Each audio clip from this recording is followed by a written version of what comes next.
What is up, YouTube? We are back, and I've got two very, very special guests with me tonight, all the way from the US of A. It is my man Shawn from Lost in the Reel, and my loco puto from another mofo, John. What's up? From Man of Movies. What's up, puto? How are we? Now, I just want to know, what possessed you both to come on here with me? What's made you throw all your standards out the window? And I'm low on finances right now, Ricky. Yeah, cool. So I'm going to start off as we always do. I'm going to basically ask you about your channels and about yourselves, and then I'm going to ask you the 5 questions that no other channel dares to ask. So we'll start with you, Shawn. Tell us about your channel, mate, and what can we expect from your channel? So like most of us, on Lost in the Reel, I talk about movies and television shows. I love to talk about the most recent upcoming movies, and then I really like to cover movies that maybe not everybody has heard about. Gems is what I like to call them. So yeah, check out Lost in the Reel. And 6 months down the line, what can we expect from your channel? Is there stuff you want to try, any new things, or is it just going to carry on in the same sort of path it's doing at the moment? I definitely want to. So me and John are actually working on a new series right now called Off to the Races, where we're doing like Oscar predictions, awards predictions. So I definitely want to do more stuff like that with the Cinema Squad, bringing on guests like what you're doing, Ricky, doing more live shows. Bringing the community in a little bit more. So I definitely want to concentrate on that in the months to come. Excellent. Over to you, John. What can everybody expect from your channel? A lot like Shawn, a lot like all the other people in our YouTube community. I review film. I love film. I love to talk about film. As of late, I haven't been as consistent as I used to be, but it's more by choice. My personal life has been taking priority, and I'm happy with that. But with that being said, I haven't forgotten my YouTube friends. I still love your videos, and whenever I can, I'll make a video. I focus a lot more now on live streams with the Cinema Squad, and like Shawn was talking about, we have a new award coverage show called Off to the Races that we will be focusing on for the next 2 to 3 months, all leading up to the biggest night in film, the Academy Awards in March. Yep, brilliant. And 6 months down the line, is there anything you want to try? Is there any new things? You've done a lot already, I know that. Yeah, man. You know what, Ricky, and we've talked about this for a while back, because I know you want to try some of this, but I kind of want to focus a little bit more on writing scripts that I can film and then put on my channel. I did that already with some skits that we did for the Cinema Squad. I did my Scream short film that I did when the trailer came out. And that was good. Yeah, thank you. And hopefully some brand new ideas down the line that I could maybe write a script for and post on my channel. Excellent. Brilliant. Yeah, right. Man. Okay. So we're going to the part of the show that I like to call the 5 questions no other YouTuber dares ask. Now, we'll start with John. In fact, before we get on, I just wanted to say Albert Einstein was not the only scientific genius in his family. This is a... Who else was there? There was his brother Frank, but his reputation was ruined when a medical experiment went horribly wrong. What am I missing? Frankenstein. Oh my God. Sorry, Shawn. That was poor, I know. Okay, John. Question number 1. You recently crashed your car. Yeah. Now, was it A, John? Because some stupid white woman failed to indicate, or B, because you were busy playing the timbales on the steering wheel whilst you were driving? Legally, it is A. Legally. But I can't talk about B. Right. That's interesting. Okay, a worst case scenario. I'm here. Okay, would it be A, a burglar takes all your worldly possessions, including your TV, jewelry, and all sentimental goods? Or would it be B, the shops are all closed and you've ran out of sofrito? B. So Sofrito, man, I can't live without Sofrito. So B. Okay. Number 3. When leaving your house unattended, do you A, set the alarm, or B, leave all the lights on so people think you're still at home? Okay, so this is not even a joke. I leave the lights on, man. I know you Puerto Ricans. I know you guys. Right. Best holiday destination. Would it be A, an adventure holiday for a week in Boston to see if you can come back alive? Or would it be B, a quiet weekend away in Harrison, Arkansas? Never been to Arkansas. Maybe I'll go to Arkansas. Okay, excellent. Okay. And okay, so question number 5. Right. What is the fewest slipper strikes from your mother to knock you to the ground? Is it A, 3 or B, 6? My mom got it down to a profession and took just 1. Whoa. Yeah. That is great. Took just 1. Okay, now. Okay, that's the 5 questions for you over with, John. Right, Shawn, on to you, my friend. Okay. Question number 1. Your favorite celebrity. Is it A, Donald Trump, or B, James Corden? Fuck. Oh. Can we have a C, please? It doesn't work like that, I'm afraid. Oh, this hurts my insides. I'm gonna go with James Corden. All right. Wow, that's a tough one. That's quite a tough one. Okay, is it aluminium or aluminum? Aluminum. Okay, I respect your answer, but you are wrong. It's aluminium. Okay, best way to spend your days off. Strip naked and run through the streets of Compton screaming all lives matter. Or B, attend a pro-Trump rally, stand in the middle of a 10,000 strong crowd and burn the American flag. Oh my God. You give him all the easy questions.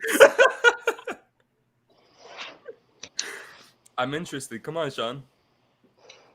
Ooh, I'd rather burn the American flag. Ooh, it's a lot. Favorite role model? A, Joseph Fritzl, or B, Donald Trump? Fuck you. I don't know who A is. He was the German dude who had his family in the basement under his house, who impregnated his daughter and kept. Oh my God, that's horrible. Yeah. So we're going to go with Donald Trump. Yes. So I'm not saying it out loud. Your role model. Okay. If you were offered $1 million to do one of the following, which one would it be? Run a kindergarten with Michael Jackson, or install a condom machine in the Vatican? I would install a condom machine in the Vatican. Money. A wise choice. A wise choice. Right. Let's get on with it. So, Ricky, that was not fair. Yeah, it was very fun. we have got Dan the man in the house. Hey everyone. Hello, Dan. Thank you for joining us. We've got Katie from Popping the Popcorn. We have got Sid from Cool Movie Ground who's saying yes, the legends. We've got Father Stack saying hello everyone. What's up? Oh, we have got the legends known as Patrick in the house. What Dick up, Jones. Hi, Dan and Patrick. Hey, Katie. Hi, Patrick. Just having a bit of a chin wag amongst each other. Yeah. Happy Sunday. Vass Man is in the house. Vass, how are we? Ron Jeremy's nutsack. Hey, how are you doing, my amigos? Not bad, Ron Jeremy's nutsack. Is that Pablo? Yeah. Oh, okay, I knew. Okay. I knew it. All right. Okay. Everybody's just saying hello. Father Stack, I know what you mean. I keep meaning to make more videos, but life keeps getting in the way. It does. John is going to have a very, very hard life very, very soon. Yeah. Yes. I'm going to be a father, so I got to get ready for that. Definitely. You'll never be ready. I'm telling you now. Thanks, Ricky. Shawn owns a Kit 2000. Is that your car? What the fuck is a Kit 2000? Michael Knight's car, isn't it? Sure. I wish I did. Thank you, Patrick. I'm dropping hard-ass questions. Yeah, absolutely. Cool. That sofrito question, man, was too hard.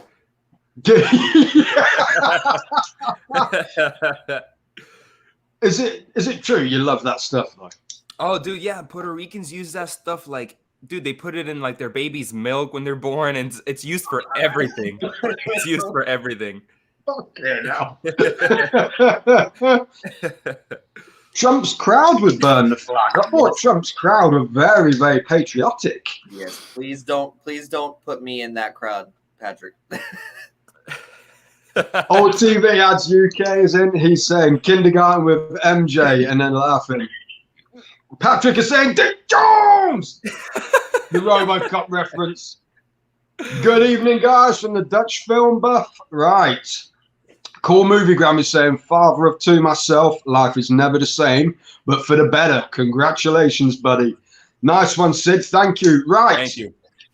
What I wanted to talk about, because we've got the king of the hidden gem in tonight, Shawn, tell us 3 of your favorite hidden gems. And what can you recommend to everybody watching? Like from this year or? Well, I'll tell you what. Tell us 3, because I'm going to write them down. 3 of your favorite found footage horror hidden gems. Oh. Okay. Hell of a subsection. I'm going to go on Google right now. I know.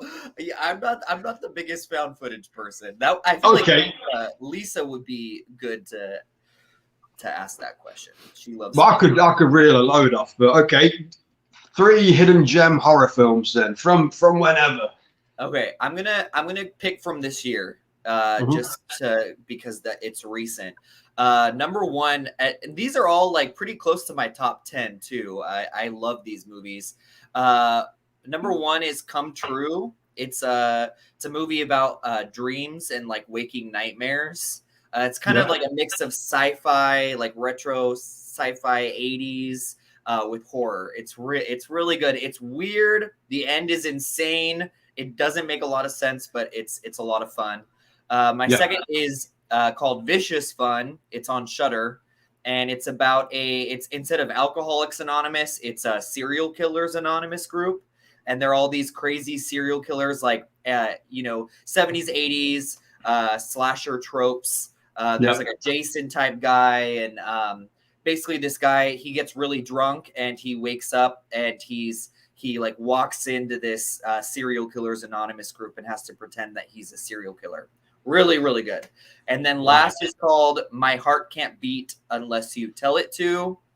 And that is about a brother and sister who are taking care of their younger brother who has a disease, and you find out that his disease is vampirism. And the brother and sister have to keep going out into the world and killing people to get blood to feed their younger brother. Wow, I've not heard of any of those, so I'm gonna have to check them out. They're all really good. Have you got any, John? That you? I'm thinking, man. Let me see. So there is a hidden gem type of movie that I saw so long ago. It's been so long. I believe it's called The Rise of Leslie Vernon. Don't know if you've heard about it.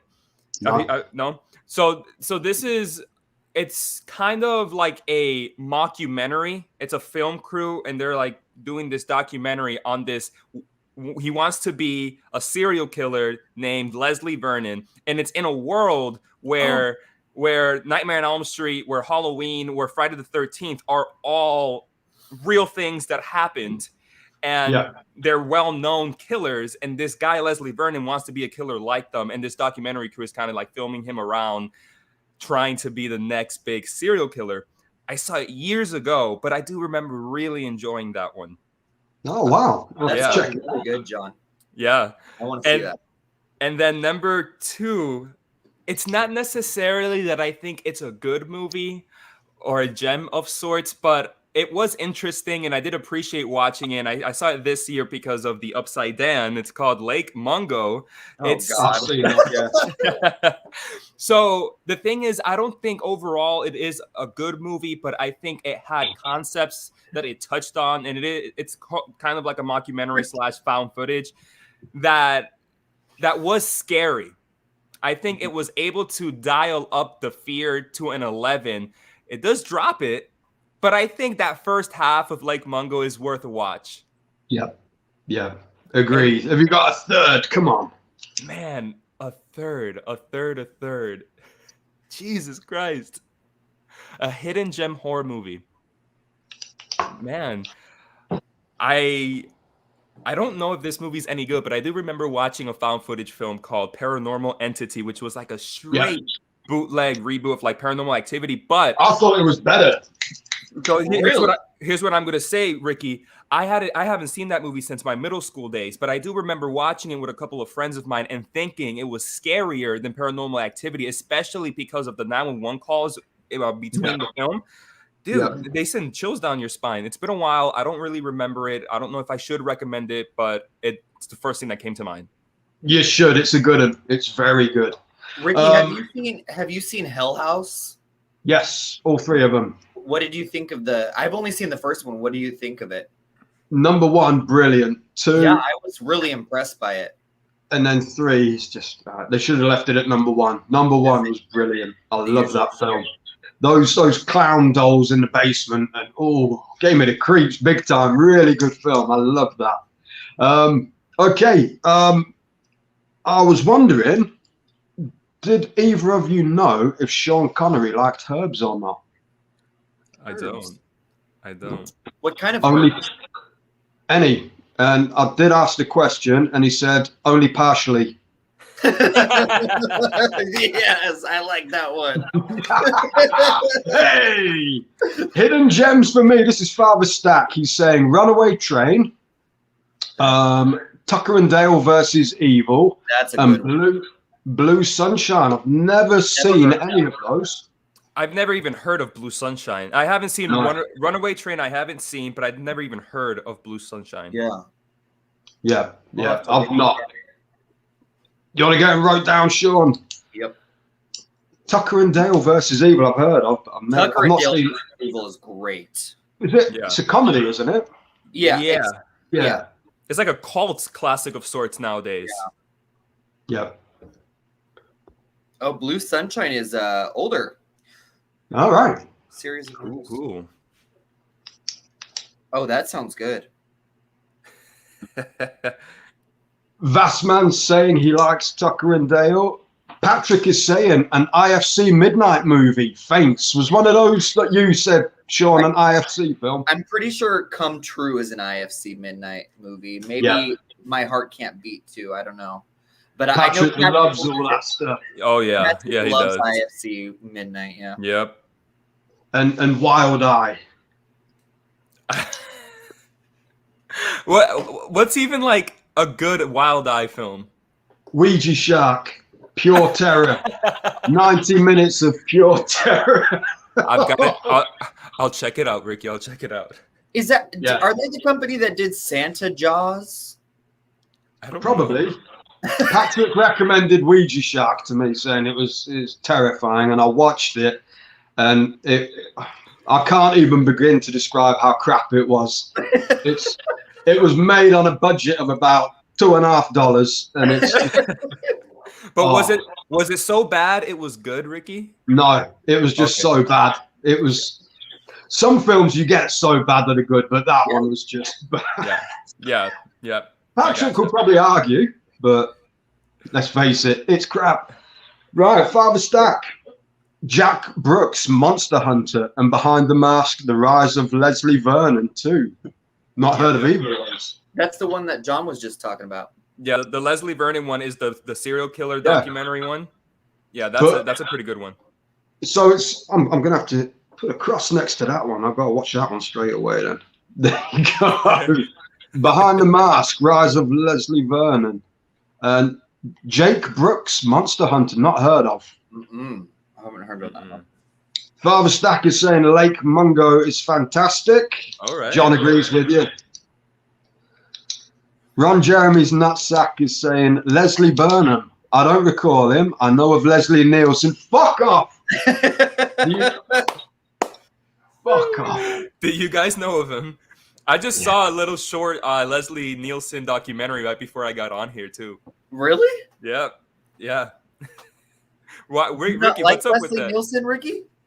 On my very first live stream, I had Patrick and Vass on, and it turned into like a Leslie Nielsen tribute act. Everything. Leslie Nielsen, all the comments. Leslie Nielsen did this. Leslie Nielsen wasn't an actor till so.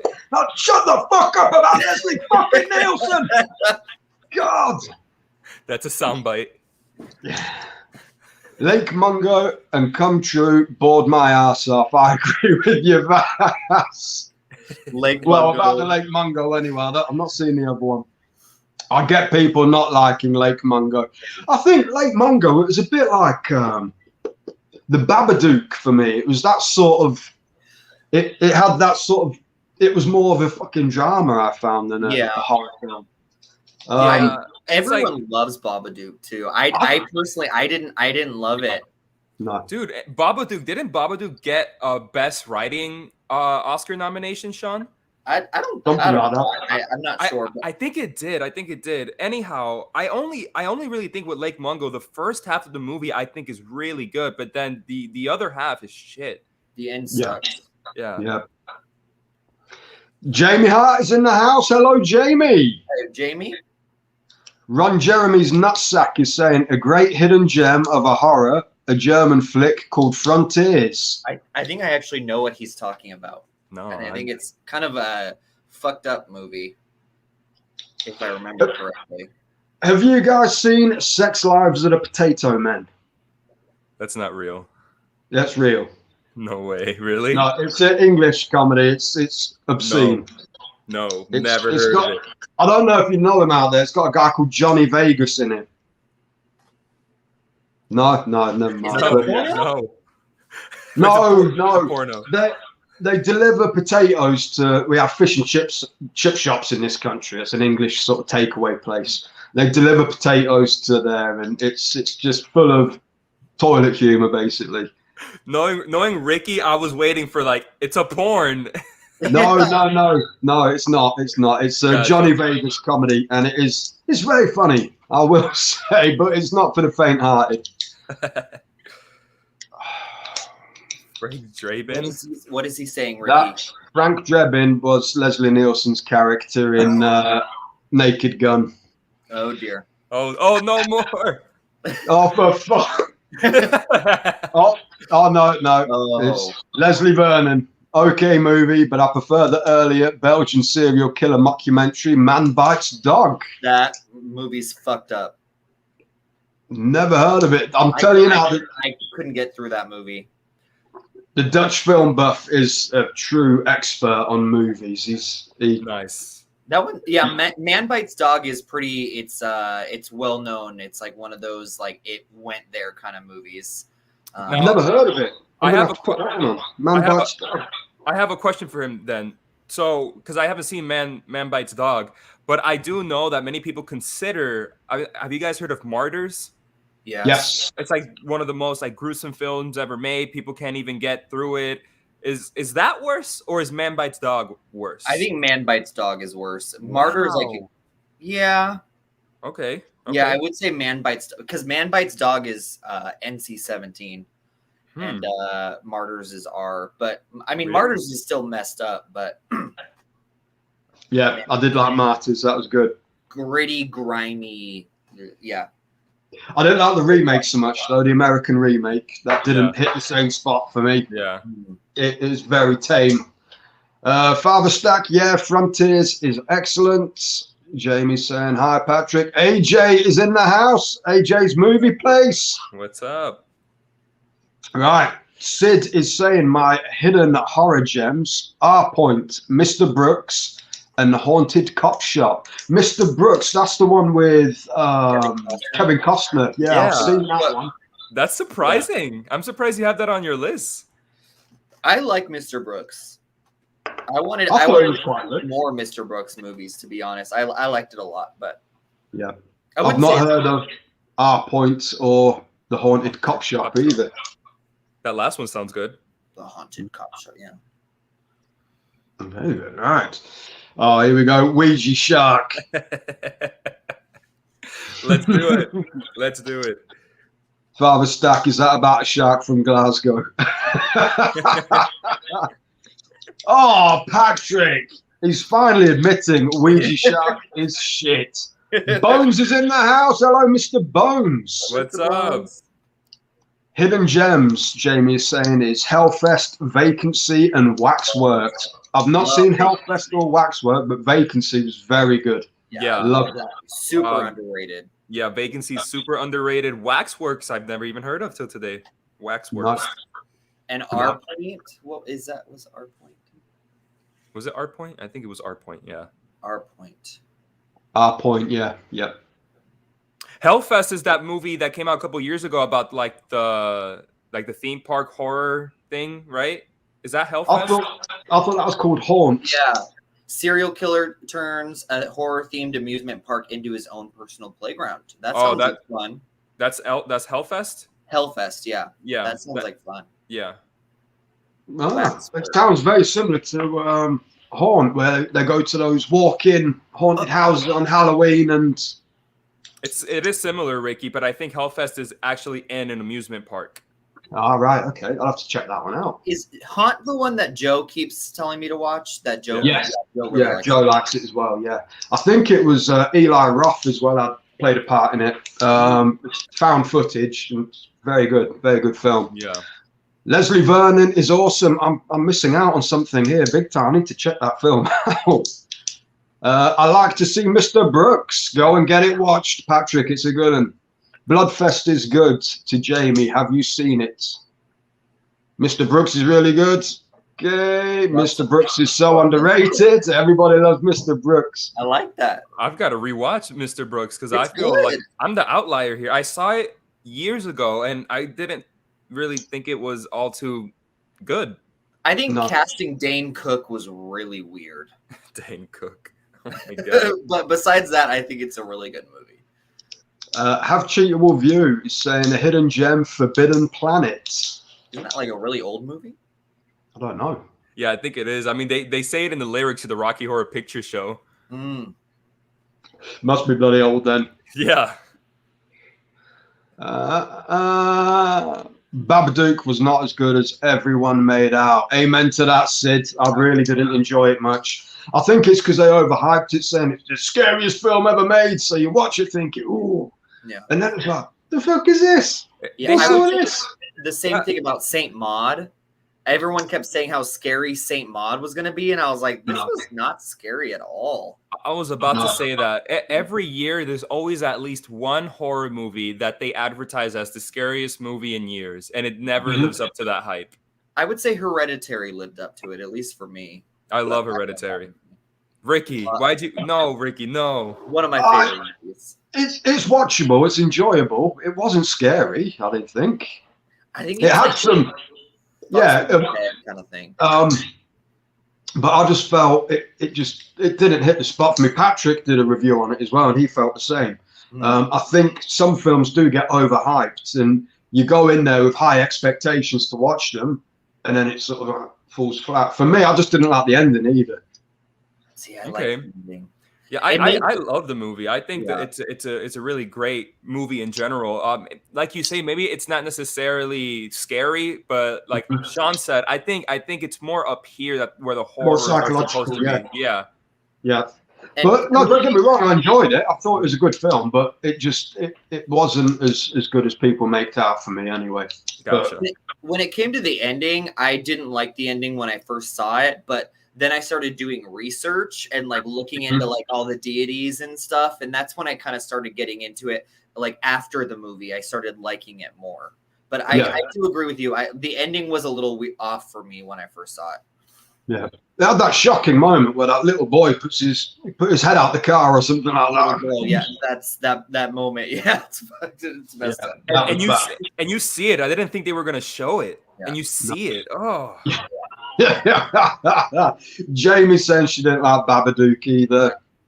Sex Lives of the Potato Men is terrible. I thought it was a really good film. Oh dear. Well, maybe it's so bad it's good. Mackenzie Crook's in it too. Yeah, you guys will probably know him, not from The Office, but from Pirates of the Caribbean. He was in those films. He's the kind of haggard-looking dude. He's a scrawny little. Yeah. Ron Jeremy's nutsack is saying all the girls in this sack balls.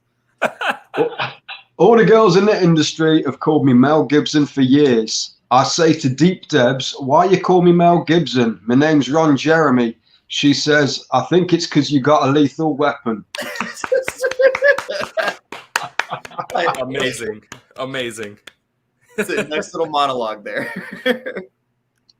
He's saying, you have to see Man Bites Dog, Ricky. I'm going to watch it. I will look for it on Amazon after this. Gareth is in the house. Video Tasties. Evening, gents. Video Tasties. Gareth, what's up, Gareth? Hope Ricky goes easy. I did go easy on them.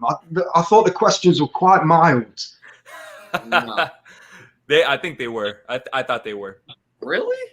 I think so. Oh. Here's a really good hidden gem. I Know Who Killed Me, Lindsay Lohan. It's fantastic and dark and didn't get the credit it deserves because of her reputation. But to be fair, it's really good. Never saw it.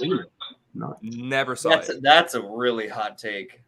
What's the hot take? You like it? No. Oh, you don't like it. Sorry. Sorry, Jamie. Yeah, that movie, I thought that it was almost unwatchable.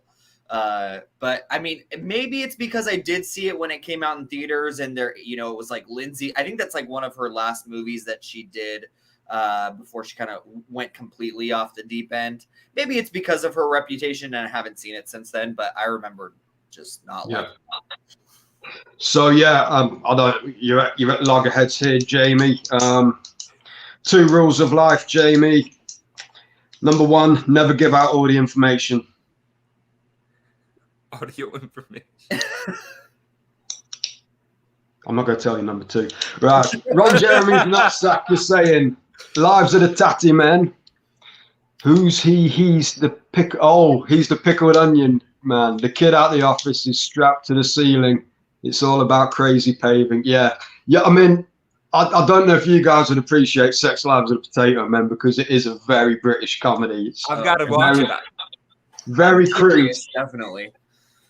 Oh, there's bits where this guy's in this house, and to stay there rent free, he's got to let the woman give him a blowjob, and that she's like a pretty rough looking woman. Then his mother comes in with the Zimmer frame, tells her to give him a blowjob. She says, go and stand on a chair for her. She can't bend down, so he stood on a chair whilst his pensioner's bent over Zimmer, and then this delivery guy comes in, and British comedy is so crude, and I'm all for it. I need to watch it.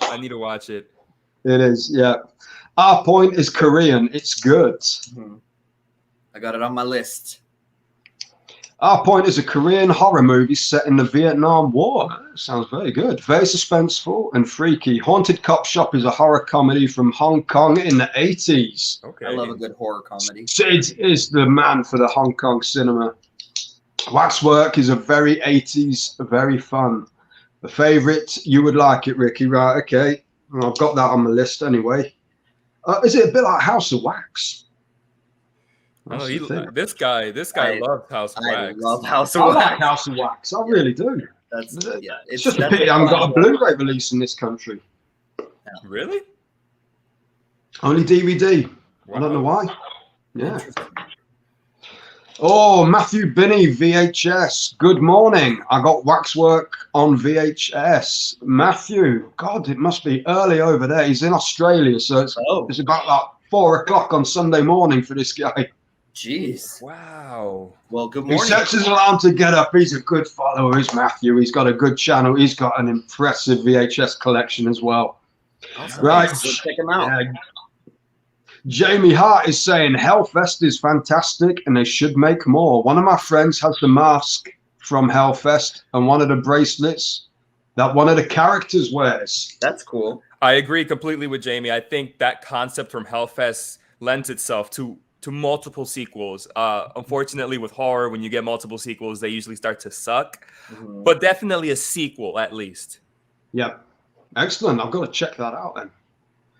Yeah, definitely. Father Stack is not a horror film, but George A. Romero's Knight Riders is one of the most underrated films ever made. Its a premise seems ridiculous, but trust me, it's fantastic. I thought George A. Romero was a horror man. Knight Riders. Is it about a bloke with a perm in a leather jacket and a talking car? And a talking car, yeah. Yep. I was gonna, God damn it. I was going to say that. Oh, we've got Alina in. How are we? She has got a beautiful voice. She's a beautiful singer. Oh, awesome. Hello, thanks. Bones is in the house. Bloodfest is similar to Hellfest. I think they came out around the same time. Not heard of Bloodfest either. Bloodfest, Hellfest. So, in what way is it similar, Mr. Bones? Like it's like the theme park having a horror event type of concept? That's a good question. I dare say we'll get to the answer. Yes. Ron Jeremy's Nutsack. Everybody needs to watch Rita Sue and Bob too. No, they don't, because it's crap. It's a very English film, Rita Sue and Bob too. It's an old 80s English film, and it's not. I didn't like it. What is it about? It's about this guy with two lasses, and that's about all I can remember. Oh, nice. There is this guy with two younger girls. I think they're both at school or something. I can't remember much of it. I watched it once years ago, and it was shite. Ooh. But yeah. Sorry, Pablo. Pabs will tell you more about that. Have Cheetah with you. I do not want to see Saint Maud very much. Well, don't watch it, Patrick. You're probably doing yourself a favor if you don't. Because it wasn't very good. Oh, he wants to see it. He wants to see it. I think it says he wants to. Oh, sorry. I need to get my specs on here. I'll start reading the comments from this side. Squinting, trying to read them down there, and they're bigger at this side. Patrick. Oh. I wouldn't rush to see it. No. I Saw the Devil is very, very good. So good. I Saw the Devil. It's South Korean? Right. Is it subbed or dubbed? I would say it's both subbed and dubbed. Oh, that's good. Came out in 2010. Am I going crazy? Wasn't there like an American reboot to that? I don't know. I think Was there I Saw the Devil? I don't remember. Right. Patrick is saying Hereditary was overhyped. I respectfully disagree. I thought it was great. I honestly thought that Toni Collette was the best thing in that movie. Yeah. One of the all-time best performances, in my opinion. I think Toni Collette is so good in that movie. She's just out of this world. Yes, agreed. She's aged a hell of a lot lately. Because what year was Muriel's wedding? Then again, that was quite old. That was like decades ago, Ricky. But she has aged. I will say that. Like, and she's gonna be in that movie. Recognize her. Normally, it's like 20 years later after something, you'd still see them. But it's because she's not doing all the Botox and all that other shit that all the other stars are doing. And good on her for not doing that. Good on her. Well, Yeah. Ricky, if you want to see Toni Collette, she's actually going to be in Nightmare Alley coming out this weekend. Yes, I want to see it. I'll have to catch it. I'll have to catch it. Mark from the Love of Movies is in the house. What's up, guys? Hope all is well. We are very well, my Geordie companion. What is up? Ron Jeremy's Nutsack. Lindsay Lohan plays a stripper. Oh, is that in that film that they're talking about? Yeah, I know who killed me. Yeah. She plays a stripper? Or is she playing herself? Right, the Dutch film buff. Welcome, Binnies and Tasties. I'm a big Lynch fan, so I know Who Killed Me is right up my alley. It does Lynch? have Lynchian vibes. Okay, I was about to say, did Lynch direct that movie? No, That's no. okay. No, it Gotcha. has Lynch vibes though. Gotcha. Sure, yeah. Gotcha. So it's a biography, Ron Jeremy. Yeah, that's what it's saying.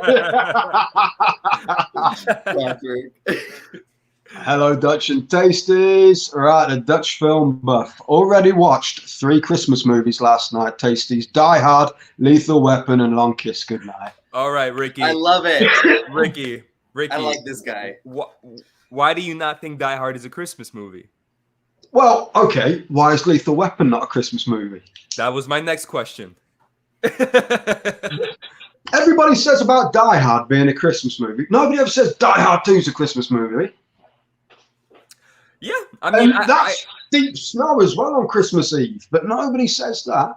They're in the scorching California sunshine on a skyscraper with a vest on the top of a building, and it's Christmas. But then deep snow at an airport on Christmas Eve? Nah. Do people consider Lethal Weapon a Christmas movie? I do. It's set at Christmas. I consider, and I mean, it's set at Christmas, and a lot of the action sequences are around like Christmas decorations and all that. So the opening song is Jingle Bells, Jingle Bells. Yeah. Jingle. Was it? I think it was that one. It is. It was a Christmas song at the opening scene anyway, and then she jumps off the roof onto that car. Yep. And then he's in that Christmas tree lot, isn't he? Yes. Trying to buy the drugs. Yeah. Yep. Yeah, but nobody says that's a Christmas movie. Why do you think that everyone thinks that like when they think of like Christmas action movie, they just go straight to Die Hard? They don't think of anything else. But that's only been a thing the last sort of 10 years. Nobody said that back in the day. Nobody Die Hard's a Christmas film. But maybe they're just trying to bring Die Hard back in some way, and they're like, "Oh, it's a Christmas movie. We have to watch it every Christmas now." they don't need to. It's a classic. It's one of the best action films. I absolutely love that movie, but it's just to keep it relevant. Yeah, I think it's just because it's a point of contention, and people love to like argue over stuff like that. So that's why it's gotten so popular now to say it is or isn't a Christmas movie. Yeah. Even Bruce, he said it. It's not a Christmas movie. It's not. So he probably got paid a few quid for saying it. But Yeah, that was good, Ricky. But yeah, Long Kiss Goodnight. I've got to watch that again. I've not seen that since the 90s. I can't even remember that was set at Christmas. So I don't know if you guys over there in the UK have this commercial, but here in the US, there's a commercial for a battery brand called Die Hard for your car, a battery. And in this commercial, Bruce Willis comes back as John McClane. Yeah. Oh, he'll be in anything these days. People keep saying, offer him 10 quid, he'll come on this live stream. He'll do it, won't he? Probably. Oh my god, he had this awful movie. The name is escaping me, but he's had so many bad movies, but this one was so bad that just recently came out. It's sci-fi. Oh, I know what you mean. I saw the trailer. It looked like it was going to be like the Fifth Element again, but it was kind of, yeah. And like the special effects aren't horrible, so it doesn't look like it's like a straight to DVD. Like the special effects are actually pretty decent, but God, it was so bad. I've not seen it. Atomic Sin? Something about I can't remember. Cosmic. I saw the trailer and thought, oh, yeah, I saw the trailer and thought that looks good, and then I saw all the people slamming it, saying it's crap. Terrible. It's got Frank Grillo in there too. And I love Frank Grillo, but god damn, that Jesus. But no, I think the only decent Brucey film I've seen recently, or of late, is Death Wish remake that he did. I thought that was really good. I just rewatched that recently because I was doing the James Wan, like all of his films, ranking them. And Death Wish that movie's underrated. That's actually a pretty damn good movie. Yeah, I really liked it. I thought it was a good sort of film anyway. I don't know if it was as best as the original, but it was definitely a good watch. I don't know what you guys think, but how do you feel about him in Glass? I didn't mind him in Glass. Not seen it. That's it was the M. Night Shyamalan movie. That was like the trilogy, Unbreakable. I watched, I saw Unbreakable and didn't like it, so I just didn't watch the sequel. The puddle ruined it. I don't think it did. The puddle ruined it. I don't think it did. Right, the House of Wax remake was very inspired by Waxwork. I'm watching it then. Nice. I'm excited. Nice. Yeah, I've not seen it. I love House of Wax. I thought that was really good. Even what's her name in it? Because I was a bit shocked when I heard she was in it. Paris Hilton. I thought, oh fucking hell, but she was actually quite good. And her death was awesome. That is such a good little with this like the giant spear going. It's like her giving like a blowjob, but instead it's like, oh my god, oh my god, I love it. We've got Jason in the house. What's up, my dudes? Great to see all of you. Great to see you too, Jason. Even I can't see you. Great to hear from you, shall I say. Right, Cool Movie Graham. I've filmed a video discussing 5 underrated movies. Should be edited and uploaded soon. I'm looking forward to that, Sid. I love that. Nice. We've got another special person in the house. Shiwan. Look at the troublemakers. Oi. Oi. I love it. What's up, Shiwan? So it looks like I'm winning the second, your second stage of the contest. So it's going to be between me, somebody, and it's either going to be Vass or Vig, I think, from their competition entries. Let's see, man. I hope. The only trouble is I'm big followers of Vass and Vig, video instruction guy, and they're both into the next round. So it's like, that's awesome. You guys get to do it together. There's, Yeah, we'll see. We'll see. If I don't win, I'm going to kick off. I've never won a competition yet. What happened with yours, Shawn?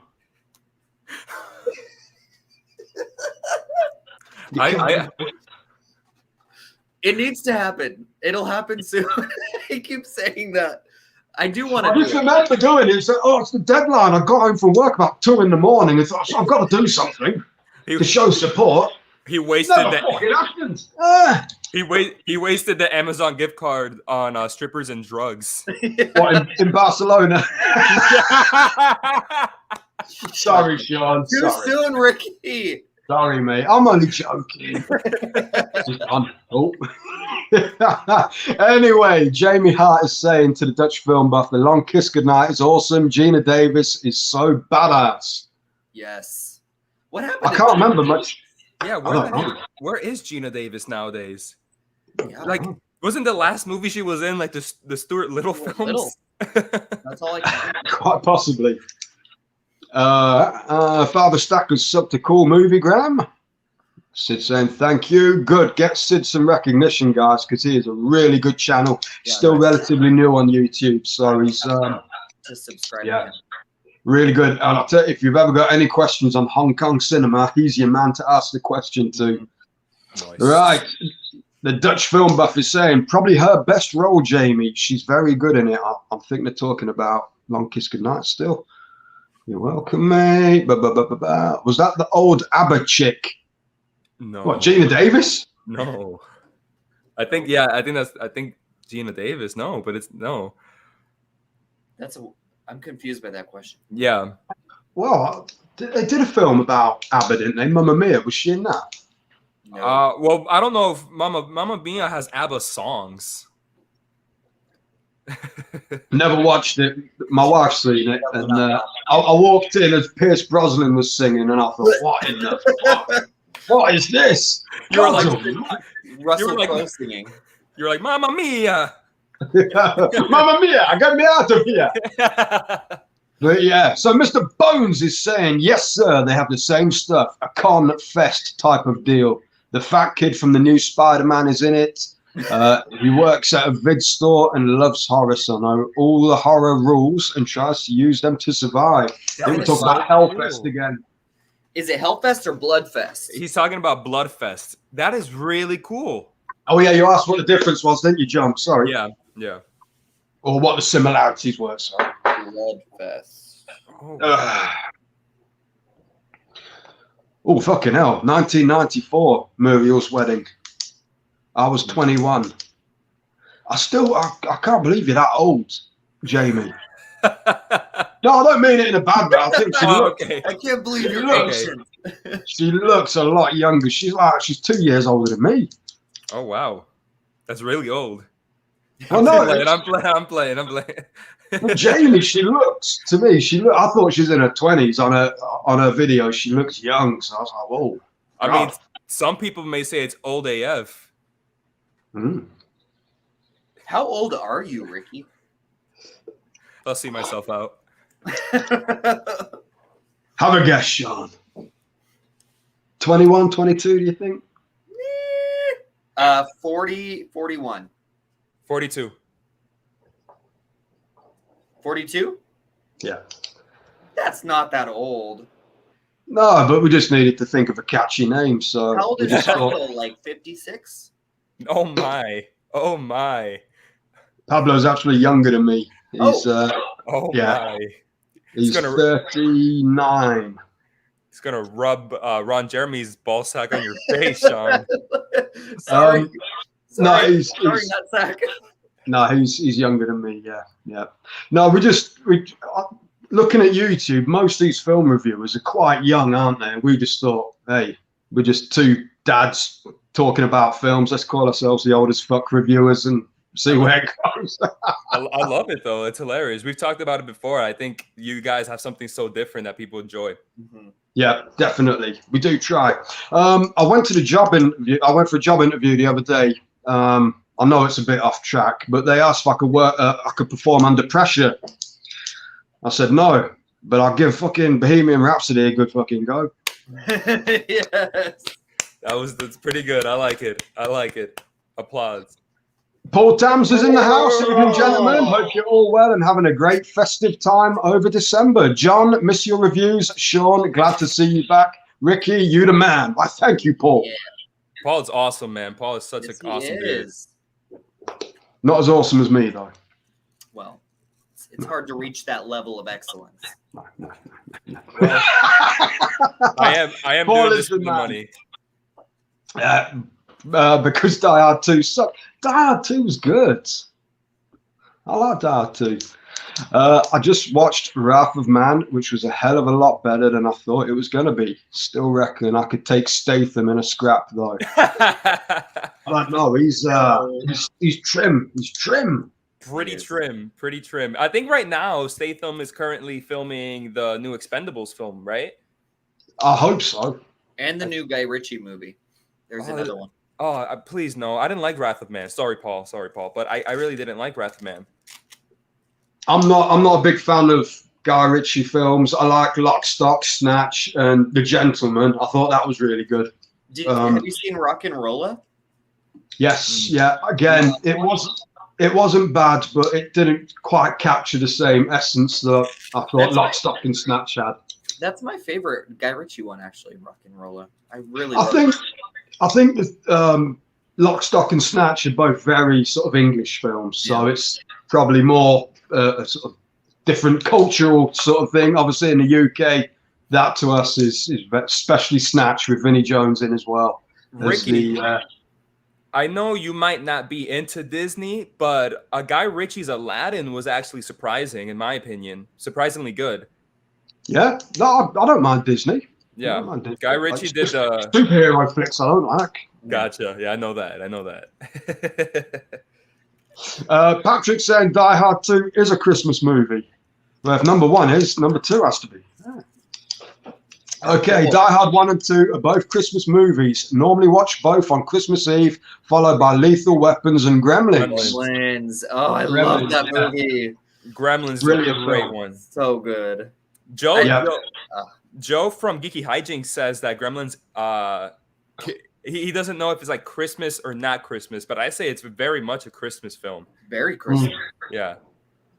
Well, I mean, okay, me and Pablo did the top 10. We did our favorite Christmas. What's your guys' favorite Christmas films? Number 1. You want to start, Shawn? I mean, this is such a typical answer in it, but it's like one movie that I watch every Christmas is Elf. Okay. But my other one is an anime, and it's called Tokyo Godfathers, and it's kind of like it's like 3 homeless people who are taking care of this little baby, and it's kind of like the nativity story, but with homeless people. It's really good and super funny. I love Home Alone. That is one I watch every single year. I already watched it. I adore the original Home Alone with Macaulay Culkin. And the second one, too, is really good. I think it's right on par with the first.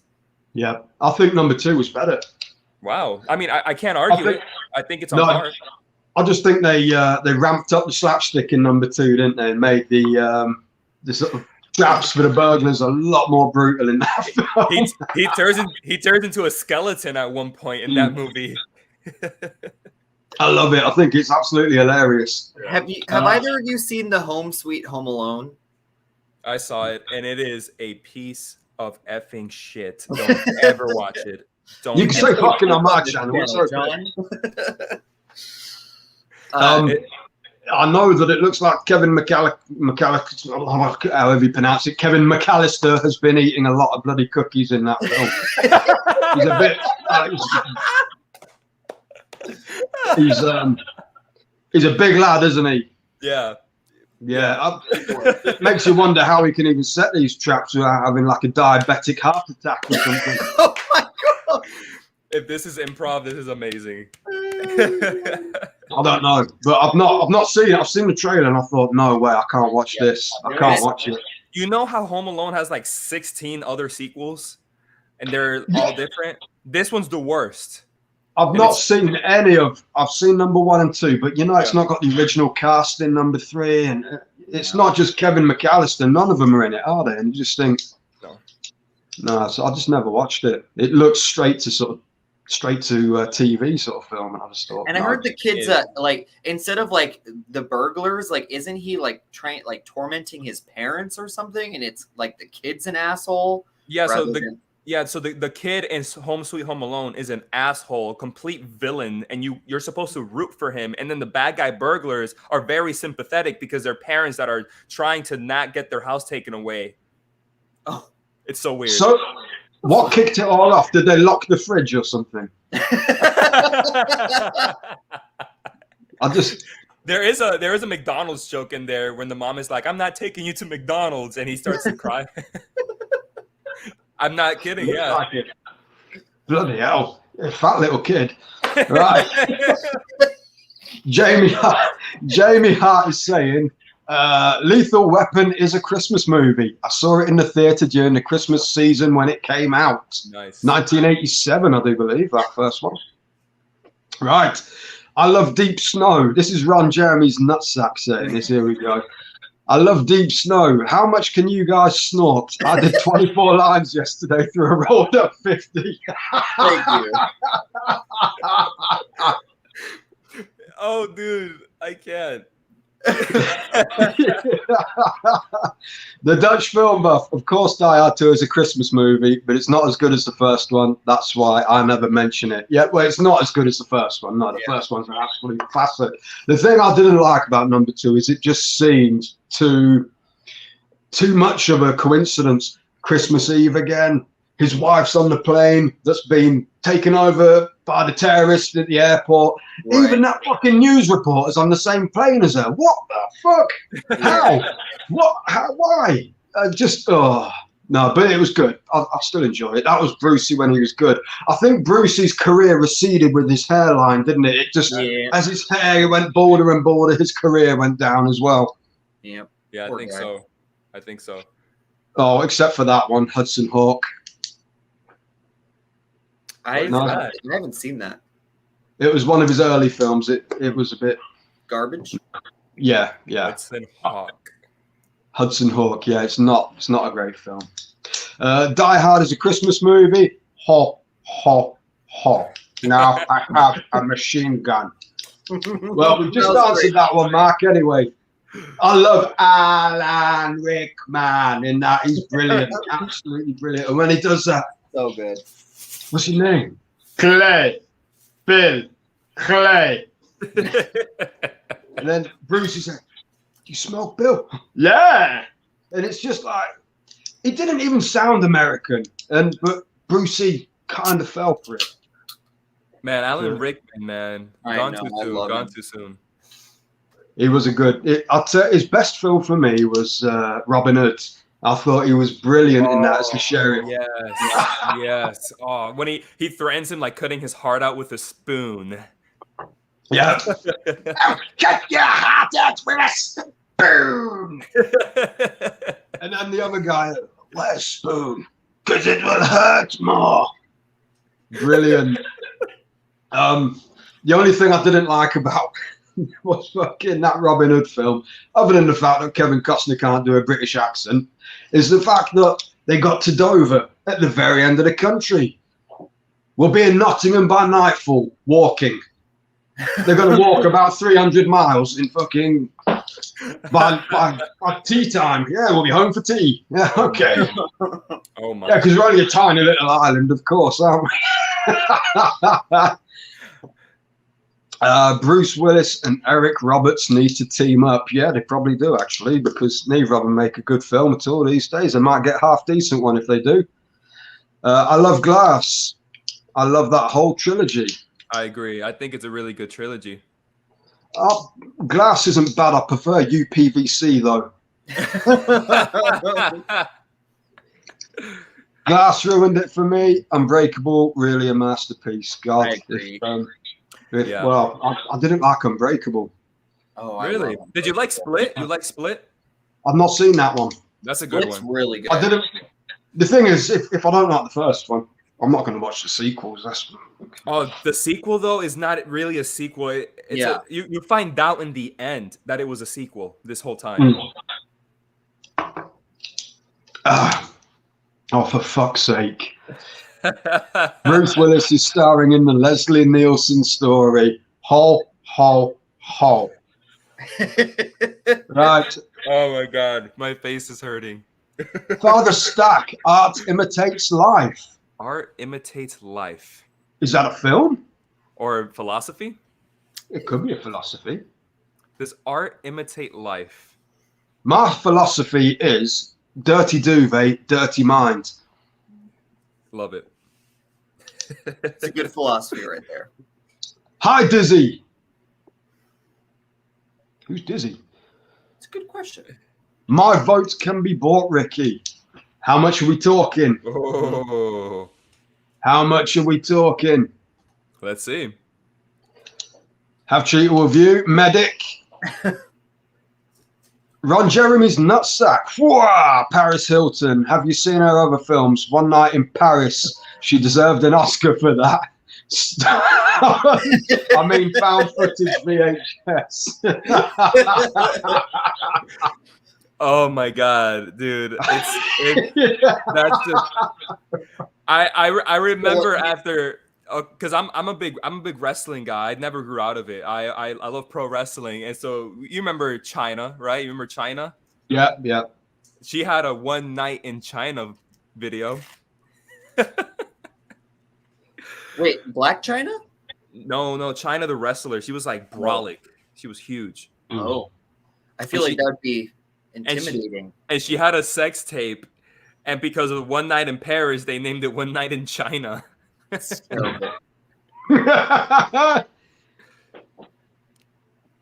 Cyrano.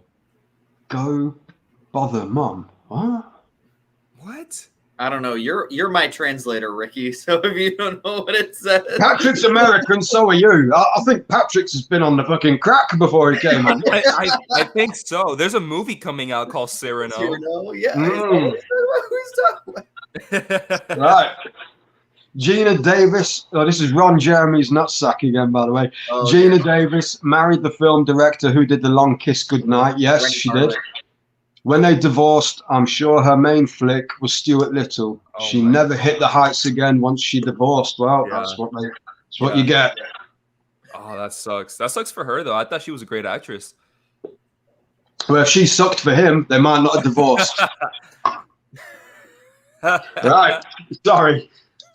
I thought you guys were mentioning Muriel's Wedding. The lead is a big ABBA fan, if I remember correctly. All right. Toni Collette is a big ABBA fan. Nice. Somebody's got to be. Right. Oh, Bloody, well, you're even older than that, Jamie. Sorry, I'm 48. Wow. I'm totally flattered when no one believes me. I'm surprised people don't believe you because it's like, you don't look it at all. Well, I don't believe it either. Yeah. I can't. Jeremy's- Sorry, Pablo. It's the ball sacks, man. It's like the first thing I look I'm at. just He's staring like, at this hairy ball sack, and I'm like, ooh. or is that really his ball sack? Because they're like tiny. Shrunk it. Just. It's very. I don't know cold. if it's Ron Jeremy's or They not. look like a small dog's balls. Also, how did he get that through YouTube? I don't know. I mean, you can technically argue that could be anything. Could it? Anything goes on this channel. Right, Mr. Bones, you don't need to look at it all, Jamie. And I'm glad they don't think 42 is that old because I turned that in January. Well, congratulations. Welcome to the Cripple Club, Bones. Ron Jeremy's nutsack. Or are you on about your mate Pabs? Yeah. Jamie Hart, thank you. The Dutch film buff, lock, stock, and snatch for me. Yep, definitely. Definitely Guy Ritchie's best. And I think The Gentleman captured that sort of essence again. I thought some of the stuff in there was very, very tongue-in-cheek as well. I like Snatch. I was disappointed when I first watched Snatch because I sat there for an hour and a half and there was no fucking Snatch in it. Right. Ron Jeremy. Yeah. Jamie Hart, I watched Gremlins last night while decorating the tree. It's definitely a Christmas staple around here, along with Black Xmas 2006 and Eyes Wide Shut. Eyes Wide Shut. I love Eyes Wide Shut. I don't know about that Black Christmas 2006 though. That's a good film, that is. Black Christmas had a remake like 2 years ago, right? Oh, we don't talk about that on this channel. It's PG-13, right? Ooh. It was crap. And it's like sorority. Yeah, it had Carrie Elwes from The Princess Bride. That could mean good or bad things. It was bad. Yeah. Well, when you take Black Christmas, like the 2006 one, and then you look at that as a remake, it's like, the fuck? And then it's the 2006 one is also based on one old, from the guy who directed A Christmas Story. Mm-hmm. Wow, nice. The thing is about the remake, it was trying to be way too, and I'm sorry to say this word, but woke. Way too woke. Mm. Hollywood needs to learn, go woke, go broke. But they never learn. They never learn. Look at Gremlins. Fucking hell. Not woke at all. I cannot stand the elf. I just find Will Ferrell really annoying. I do agree. I did say that in that video I did. I like Will Ferrell, but I just think he's more for the adults. When he's trying to do a child-friendly film, I just felt it was a bit too much. I don't know. It could just be me. I understand that. I'm so surprised. I think that was the charm of the character in Elf. And I'm so surprised that you didn't like it, man. When I saw your video, I was like, what? Because you had other choices there, Ricky, that I wouldn't expect, and then out of nowhere, this hate for Elf comes up. I'm like, no.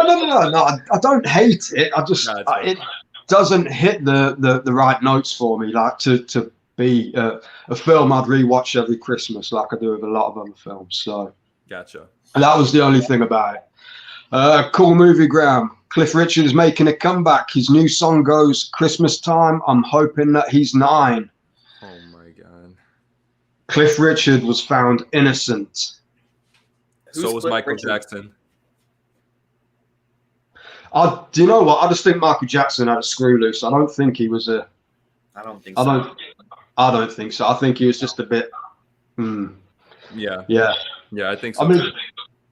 I mean, Cliff Richard got found innocent, didn't it? When the police confiscated his hard drive, I hope to God, actually, it was kiddie porn and not new music, but... Who is Cliff Richard? Oh, come on, who's Cliff Richard? Christmas time, mistletoe and wine, children singing... No. Keep singing. We're all going on a summer holiday. The young ones. No. Maybe he's not that big in the States. So he's he sings Christmas songs, and he's no, he's a big pop singer. But he's done a lot of Christmas songs as well. And he molested children? Yes. No. I'm just playing. I'm playing. No, they jumped on the bandwagon with him because at the moment every sort of celebrity from the back in the day has been, excuse the pun, but fingered for being kitty fiddlers. It's like my whole childhood's getting raped. It's terrible. That is horrible. Yeah, Rolf Harris. I was shocked about him. You probably won't know who he is either. No, I don't. Don't worry. He's an Australian guy who came over to this country and did like a lot of children's shows. He's an artist. Wow. He did a program called Animal Hospital as well back in the 90s. I know about Animal Hospital. Yeah. He was the guy on that. And now, obviously, these days, we know why he looked so happy when they said they're going to be looking at a young beaver. Oh God. Whoa. I stuffed it last night. Leslie Nielsen, everyone. Yeah, good old Leslie. Favorite Christmas film: Jingle All the Way and Elf. Husband's favorite: Discworld Hogfather. What the fuck? Discworld Hogfather. That's interesting. Is that going to be one of those books? Discworld books? I don't know. No, dude, I don't even know what that is. I wish I didn't know. I lived my whole life not knowing what that was. Yeah. Jingle All the Way, I've got to agree with. That is amazing. Yep. Another pervert. I'm looking for a Doberman dog. Dude, didn't was it? I don't know if it was Paul or Aiden from the movie Insider, but I remember one of them. I think they got a Turbo Man. Oh yeah? Shit! Really? Yeah, the toy. Yeah, they were selling that. Yeah. Oh wow. I think, but that's the thing that ruined the end for me, was that whole thing where he was Turbo Man. I thought they should have just kept it where it's trying to get the fucking toy, not going into all that. But I still love it. It's Schwarzenegger. It's got to be great. Yeah, I liked it. Okay. I liked it. We just watched Home Sweet Home Alone, and we cared more for the people breaking into the house more than the kids.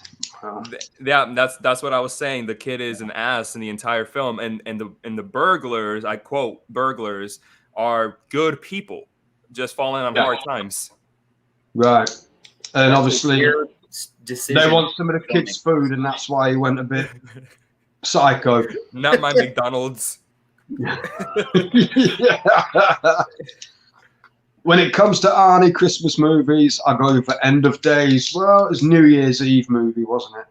I guess you can consider it Christmas if you want. Wasn't it set on New Year's Eve, 99? No, yeah, but what I'm saying is usually New Year's, they're still celebrating Christmas. Yeah, I suppose, yeah. That is a good film, End of Days. I love that film. You are the choir boy compared to me. Brilliant. I love that guy. Tokyo Godfathers was basically a remake of John Ford's Three Godfathers, a Western starring John Wayne. Really? There you go. I did not know that. I won't watch anything that has John Wayne in it, though, because literally that's all my dad watched was John Wayne movies. Yeah. I can't even get the sound of a John Wayne movie. I can't do it. I'm not a fan of the old spaghetti westerns or anything like that. Did John Wayne shit himself? Is that why he walked the way he did? Or did he just have really heavy bollocks? What made him walk like that? Yeah, it's bigger than Ron Jeremy's. Oh, it can't be that big. It's also way better than Tokyo Godfathers. Father Zach hates every movie that I brought up so far. Oh my god! I hate Elf. I hate Tokyo Godfathers. I hate Shawn. I hate Shawn. Right, Matthew Binney, he's saying, I am old, I'm 46 at the end of the year, and have you seen Twisted Nightmare, 80s horror film? Nope, never heard of it. Nope, I have not. Have to put it on the list. Twisted Nightmare. Yep, Twisted Nightmares. Excellent. Let's continue. Right. My two favorite Christmas movies are probably Kiss Kiss Bang Bang, Shane Black again, and It's a Wonderful Life, an oldie. It's a Wonderful Life is a bit too old for my liking. Have you guys seen that? Yeah. Oh yeah, absolutely. Yeah. And am I alone in saying that I didn't like it. I mean, it's a classic. It's hard It now. is. It's hard now for me, Ricky, because once you get nostalgia in your head for a certain movie, you can't really think of it in a bad light. Even if the whole world says these movies are shit, you have that nostalgia. For example, with me, like I'm a big Star Wars guy, and I'm the youngest one here. I'm 25. My Star Wars movies were the prequels. And I don't think the prequels are as bad as many people say because I have that nostalgia for them. I like the prequels. I didn't like the Phantom Menace, but I love the other two. I thought they were great. I grew up with the originals, and yeah, really good films. But my favorite Star Wars film today is The Force Awakens. I fucking love that film. I love that movie too. Great choice, Ricky. I didn't like the two after that, though. I thought they just absolutely butchered the whole franchise after that. They moan about the prequels, but what about those last two they did? Fucking hell. Talk about butchering. That was horrible. Yeah, Rise Kiss of Kiss Skywalker. Bang Bang. I've not seen Kiss Kiss Bang Bang. Kiss Kiss Bang Bang is great. Is that with Robert Downey Jr.? And Val Kilmer. Okay. It's really good. And it's from the guy who wrote Die Hard, Shane Black. Yeah. And Predator. Yeah. It's a Wonderful Life is an incredible film, surprisingly dark. It was in black and white. Yeah. The Dutch film buff. I like Tokyo Godfathers. Satoshi Kon, great director. He's amazing. One of my favorite anime directors. So good. This anime is becoming quite popular at the moment. Joe's doing it. It's always been popular. I remember watching Akira, but it was like that was back in You didn't like it? It was all right, yeah, but it didn't encourage me to fall in love with anime. I always find that it goes off the rails. It just goes to. I'm with you here, Ricky. Now, I mean, to preface this, I'm a fan of good storytelling, no matter the medium. Yeah. But I don't prefer anime. I don't prefer it. If you recommend it to me, I'll watch it. I'll check it out. I'll tell you my thoughts. But I'm not looking for it. I love it. Ricky, have you seen Spirited Away? No. I've seen the guy. I've seen a lot of anime, but it's not really my thing. Fair enough. I know what you're saying about it goes off the rails, though, because it's like when you watch an anime movie, you have to be like your mind has to be open to anything happening because it usually does go off the rails. Yeah, I'm more of a boots on ground sort of person. I like Predator. I like Commando. I like Rambo. Kiss Kiss Bang Bang. That is a good one. Father Stack. Got to go, guys. I've got to work early tomorrow. It's been great watching you as usual. See you in the next one. Take care and Godspeed, my good man. Take care, man. For the love of movies, Blind Date with Bruce Willis and Kim Basinger was the first Bruce movie I've seen. I watched One Night in China. It was a tough one, but I got there in the end. I think we all did. I think we all did. Mark? We all came. We all came to the same conclusion. Painting the walls white. Oh my God! Really, Mark? I just hope you don't own a black light. Blind Date with Bruce. I like that film, you know. That got slated. He did that before Die Hard, and I thought that was a really good film. I don't know if you guys have seen it. It's quite an old one now. No. I'm 34 and no one believes me either. Is that because you look about 50? Ron Jeremy's nutsack. You look fantastic at 41. Hardly any wrinkles. I love it. See you later, buddy. You take care, mate. Jamie, have you seen The Orphan? Laugh out loud. I've seen The Orphan. I'm looking forward to the new Orphan. I like The Orphan, yeah. I like The Orphan too. Is it a film? It's not a short series? Am I tripping? I'm thinking of the film with the older woman who looks like her. She's like, "You're not my daughter." No, yes, I've seen the film. I've seen the film, but I know there's going to be another one. Yeah. And it's got the same woman from the original in it. Yeah. Or the same little girl, sorry, playing her again. So they're using. It's I don't know how they're doing it. Yeah, but it's going to be a movie. Okay. Well, the original was a movie. No, yeah, I know. I'm saying if the sequel is going to be a movie or like a limited series type thing. You know what's really sad though is, John? What? Is it's from the director of Separation. Oh my God, Ricky. William Brent Bell. Ricky, there's a movie that came out this year, a horror film called Separation. And to this date, it is the worst film of 2021. Seriously? Not far, but it's pretty bad. I hated it. I couldn't. It's horrible. Oh, that's put me on a bit of a downer now. Sorry, Ricky. I've been really looking forward to The Orphan too. But Orphan was one of those films that I went into the cinema and I didn't know anything about the film. I just saw it on the board because I used to go to the cinema at least once a week before my daughter came along. And it was just, what's on? We looked, Orphan, what's that? They said it's a horror. Yeah, we'll go and watch that. And I was blown away. The ending was just so good. Really good. Also, Vera Farmiga, who's also in the Conjuring movie. She's just fucking great. I love her. Dude, really good. That ending, it's like you said, Ricky. It's crazy. Do you guys know if there's any truth to the statement that movie is sort of based on a true story? I honestly don't know. I really don't. I fucking hope not, because you won't want to adopt a fucking kid, would you? God. Hell no, bro. Hell no. But yeah, Patrick Wilson, who was in The Conjuring as well. Have you seen his early film? Was it Hard Candy? Yeah, was it it's like a remake of Lolita, wasn't it? That sort of vein. He's like a child predator. Yeah. That was a good one. Page is in it. Yeah. I love really that. Good. That was another one that doesn't get then again, people probably don't want to big that film up a great deal because it's about a pedo. So yeah, and then also that scene when during the surgery that she does on him, that scene was messed up. That's called. It makes me want to go watch that now. Actually, I might put it on after this. Hard Candy. Hard Candy, it's called. Yeah, really good film. Lionsgate released it. Yeah, William Brent Bell. It literally directed Stay Alive, Separation, The Boy, and The Devil Inside. Yeah. Terrible. The Boy was good.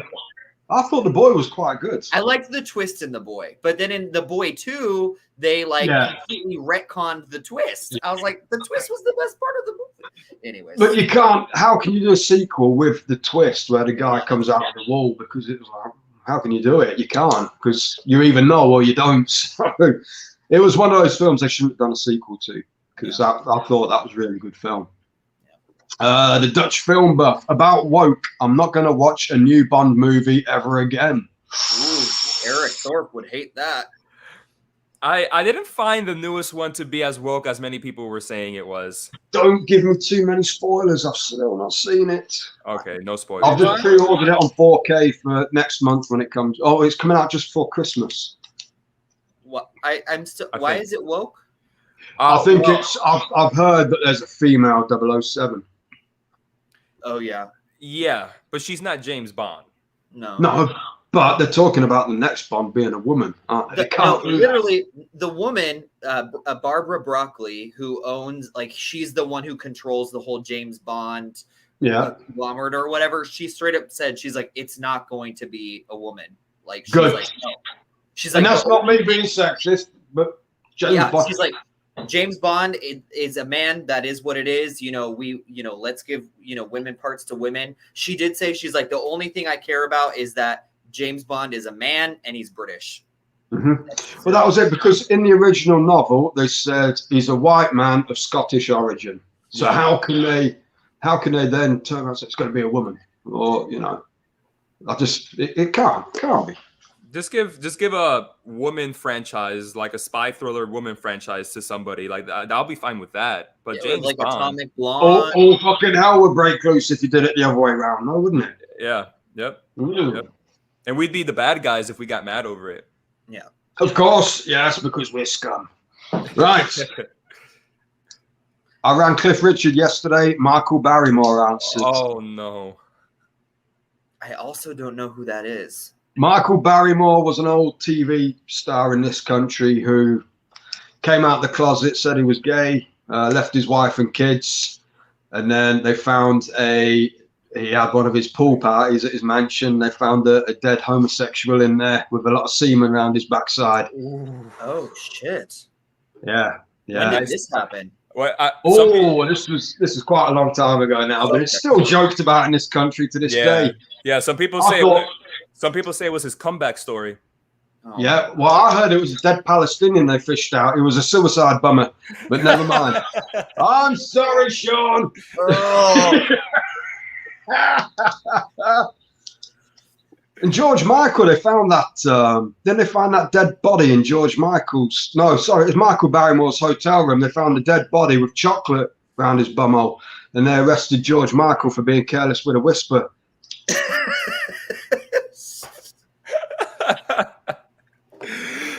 Oh Lord. Matthew Binney is saying he loves The Goodies. Very funny show. The Goodies. That's going back some years, isn't it? I thought he misspelled Goonies for a second. Yeah. Well, it's not a show, is it? Katie, popping the popcorn.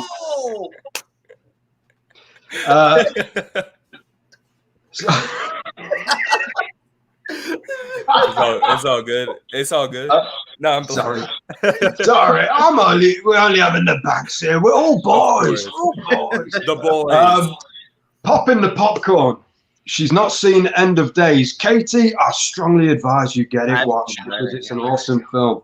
And just remember, you are the choir boy compared to me. Bones is saying, how are you, Katie? I'm okay. Still not feeling well. I hope you're okay, Katie. I hope it's not the dreaded virus of unknown origin. Yeah. She has bronchitis. I hope not. Yeah. Because I know the big C. The big C. It's not cancer anymore. It's just COVID. COVID. Might as well be cancer. To the the kung flu. Yeah, that's it. You've had it, haven't you? Right. Popping the popcorn. It's really good. A good mix of action, comedy, and horror. I like it. Nice, Jamie. Father Stack. Thank God for Letterboxd. Every film you neutron that I have, mention maybe, that I haven't seen, I just add to my watch list. It's so handy for my forgetful brain. Leaving for reals now. Yeah, take care. But I was going to say, I thought you'd gone. I need to get that Letterboxd thing. Letterboxd is the shit. I love it. It's nice. It's nice. My favorite Star Wars film is Empire Strikes Back. Do you know, out of the original trilogy, that's probably my weakest. Whoa, weakest? Really? Out of the original three. Yeah. But that's still like... Right? I know everybody loves that one, but I just felt it was too much like Luke and Yoda. And it was... my favorite out of the original three was Return of the Jedi, then A New Hope, then Empire Strikes Back.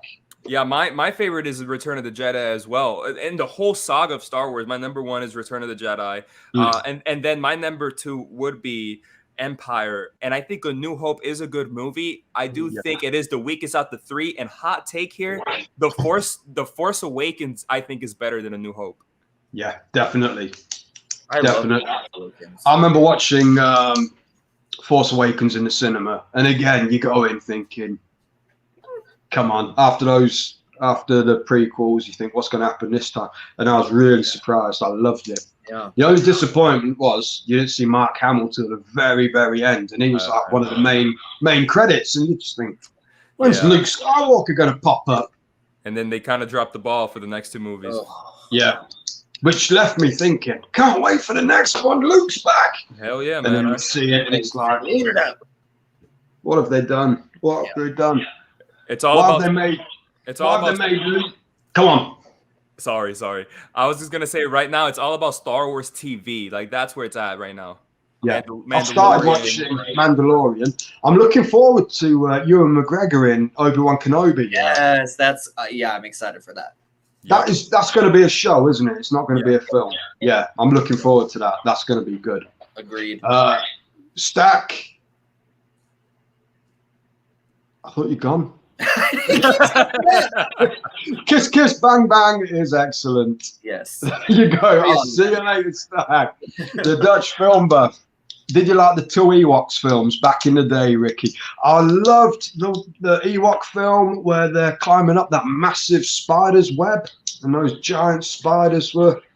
That was good. But I can't remember the other one. I think I've seen them both. One was Fight for Endor or something. Yeah. And I can't. Are those Battle animated? for Endor. I think it was no. They were live. No, they were proper movies. Yeah. Really? I didn't Yeah, know yeah. those existed. Mm-hmm. Yeah, and then like some of the Ewoks looked demented. Yeah. It didn't have the budget that Star Wars did. Yeah, But they were. I mean, as a kid, I loved them. I thought they were great. He's back, Father Stack. not, not a big anime guy either.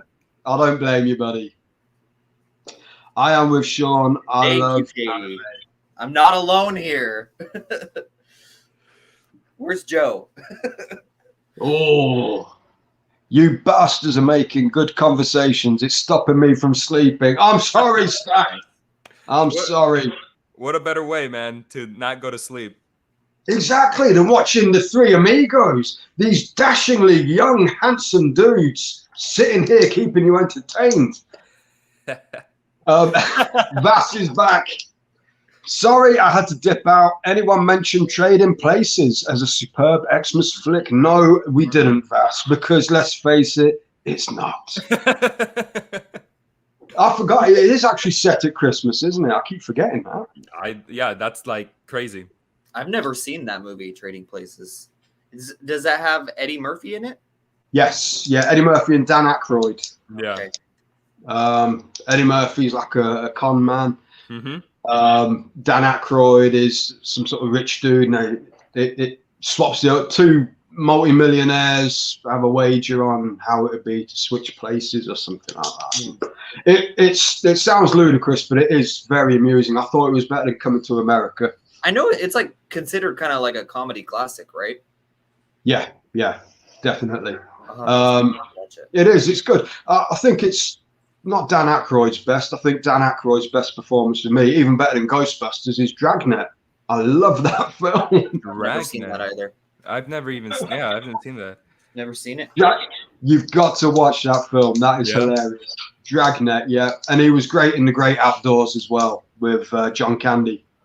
I love John Candy. No cone heads? I wasn't a massive fan. No, same.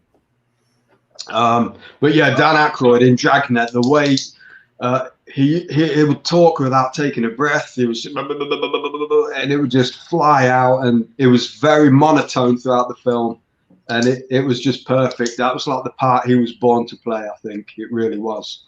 Nice. You know, Dan Aykroyd is he's like a real life Ghostbusters. Like he's into that type of stuff heavy. Yeah.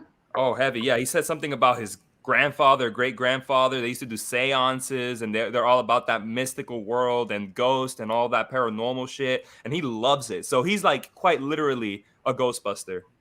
All right. Okay. Yeah, I know him and Egon wrote it. What's Egon's name now? Howard Ramis. I know they wrote the originals, didn't they? That's probably why then. If he's a bit of a buster himself. Yeah. Yep. But I always feel like a Ghostbuster myself after I've had sex with the wife, because afterwards I'm going, busting makes me feel good. And then she's lying there saying, he slimed me. But anyway, Mark is saying the greatest anime is Fist of the North Star. Nothing else comes close. Would you agree, Shawn? I'm literally looking it up right now. I've never heard of it. Even I've heard of that one. Oh. Fist of the North Star. Yeah, no. I haven't. I'm just expecting Ron Jeremy's nutsack to say something about the Fist of the North Star now. But yeah, exactly. The manliest movie ever made, Fist of the North Star. Love it. Street Fighter 2, the anime movie, is quality. I don't know about the anime, but I know the Van Damme one is fucking amazing. I love it. Absolutely love it. They have it at my local Best Buy in 4K.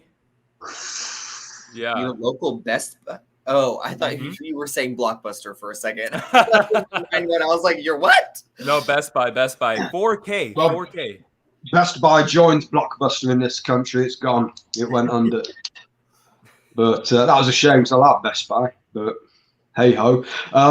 4K. I've got it on Blu-ray, special edition box set. But I'll have to get it in 4K as well because I fucking love that film. It's so shit. It's good. It's one of those that it shouldn't be allowed, but it is. I mean, how Guile, the all-American dude with the stars and stripes tattooed on his arm, how have they got Van Damme playing him? I go kick that son of bitch Bason's out. Yes, good American accent there, Van Damme. Good American accent. It's just like it shouldn't work, but it's just so bad. It is great, and it's got Kylie in there. You and Pablo, didn't you guys have an episode on this? No, but I did it as a guilty pleasure competition entry for 101 Bronson's thing. He said, "What's your guilty pleasure?" Everybody slags off Street Fighter 2. It's fucking great. So anyway, that's it. I'm calmed down now, but I do like that film. You do. It's great. Again, it's probably a nostalgia thing for me because I can remember buying it on VHS when it first came out, and I got a free CD with it. It had people like Naz, Gangstar, and all that on there as well. They gave that away free with the VHS. I suppose it needed all the fucking help it can get because it's just fucking. Ninja Scroll is a crazy anime movie. Never heard of it.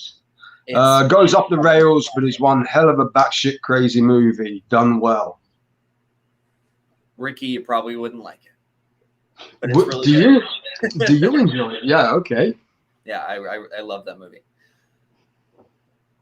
A Separation was pretty awful. Good monster designs, though. I agree. I think the monster designs in that movie are really good, but to what use? There's no use to them. Yeah. Again, I've got that wrote down. I'm gonna have to check that one. And it's so long. It's long like, why was it 2 hours? Like, Anyways. Bones is saying Case 39 is another I enjoy. I don't hear anyone talk about it.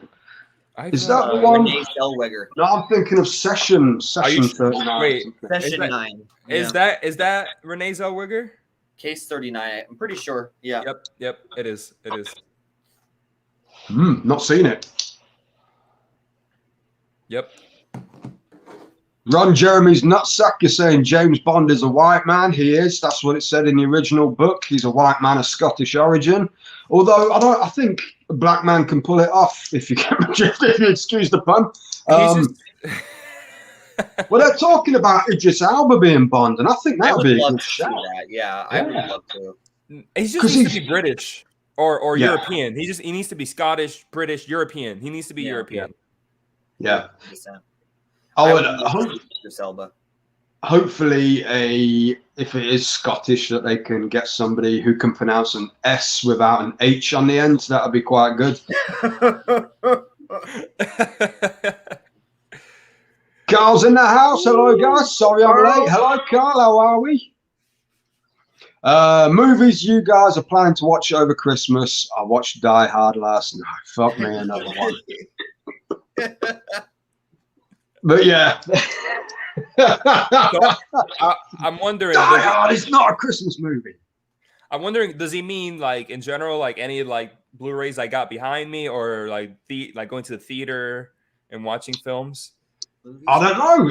Shoot from hip, John. Yeah. Because around Christmas is when Licorice Pizza releases, and I'm going to watch that in theaters. That is what I'm doing on Christmas for sure. Yeah, Licorice Pizza. Yeah. Somebody else was talking about that on the live stream, and I'm still quite intrigued by that one. Yeah. What's it about? So it's a Paul Thomas Anderson film. Paul Thomas Anderson did There Will Be Blood.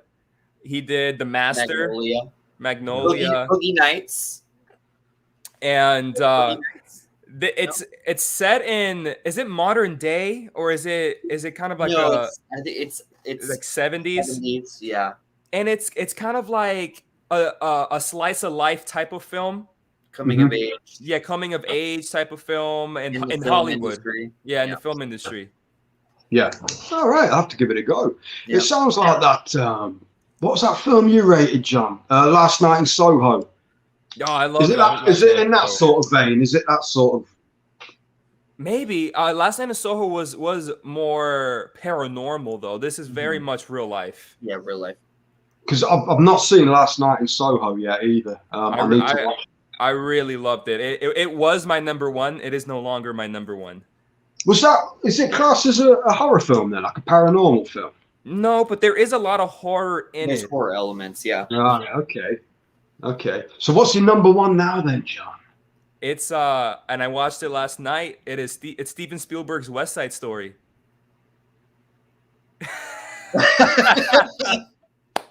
Ricky, it was so good, man. Are you not looking forward to that one, Ricky? No. It's Spielberg. It might be Spielberg, but it's a musical, isn't it? It's very much a musical.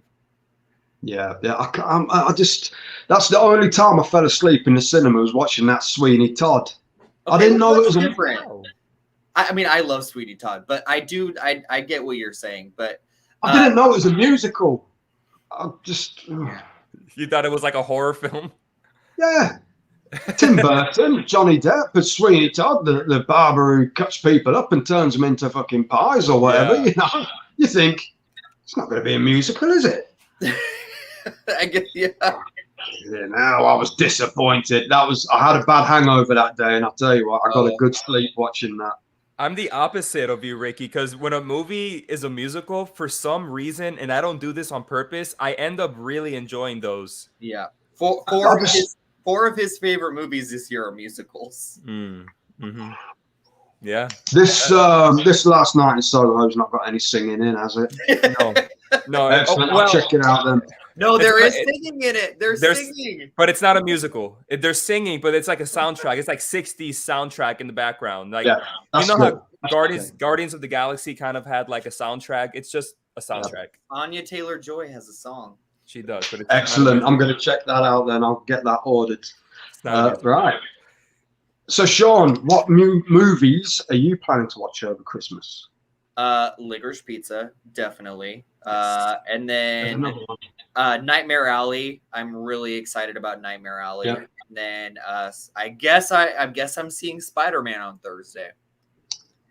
You guess? I guess. I literally told all of them. I told the boys, I was like, I'm not gonna go see it. Screw Spider-Man. Like, if you guys absolutely love it and say go see it, then maybe I'll go see it. But I was I'm with you, Ricky. Like, I'm so tired of hearing about superhero movies. I could do without them. But I'm seeing it. So the interesting thing I've heard about that makes me want to have a look at it is that Tobey Maguire's in it. Now, is he going to be a Spider-Man or what? Or is he just going to have a cameo part in there as a completely different? If they bring him back, he'll be Spider-Man. Yeah, the rumor that's circulating is that they're bringing back Tobey and Andrew Garfield as their respective Spider-Mans from their respective films. Yeah, okay. And it's just going to be like multiverses. There's all these different universes and all the. It really sounds like they're running out of ideas, doesn't it? I think if Scraping the Bottom of the Barrel was a film, that's it. I'm a devil's advocate here. I love superhero films, but in the very same way, I can also agree with you guys and say I can put them to the side and actually watch like good films. Yeah. I think my problem with the superhero genre at the moment is they seem to focus all on special effects and not on performance. There doesn't seem to be any real strong, charismatic lead characters in it. I know you might disagree because it's a superhero, but I feel that a good action film with an action star in should be the likes of John McClane from Die Hard, somebody who you can relate to. John Rambo, for instance, in the first film, where he's got PTSD and he comes back from Nam looking for his friends and they're all dead. You know, that sort of thing. You don't see human characters. I feel like yes, yeah, definitely characters. Whereas like these, like the superheroes in Marvel, it's like even if they were, even if you're like Spider-Man and you were normal before, you get your superpowers. That human element kind of goes away. You can't really relate to them anymore. No, definitely not. So licorice pizza's your guys' top top pick. yeah. Yeah. Yep. Do you know? I still haven't seen that gunpowder milkshake yet. I think it's quite fun.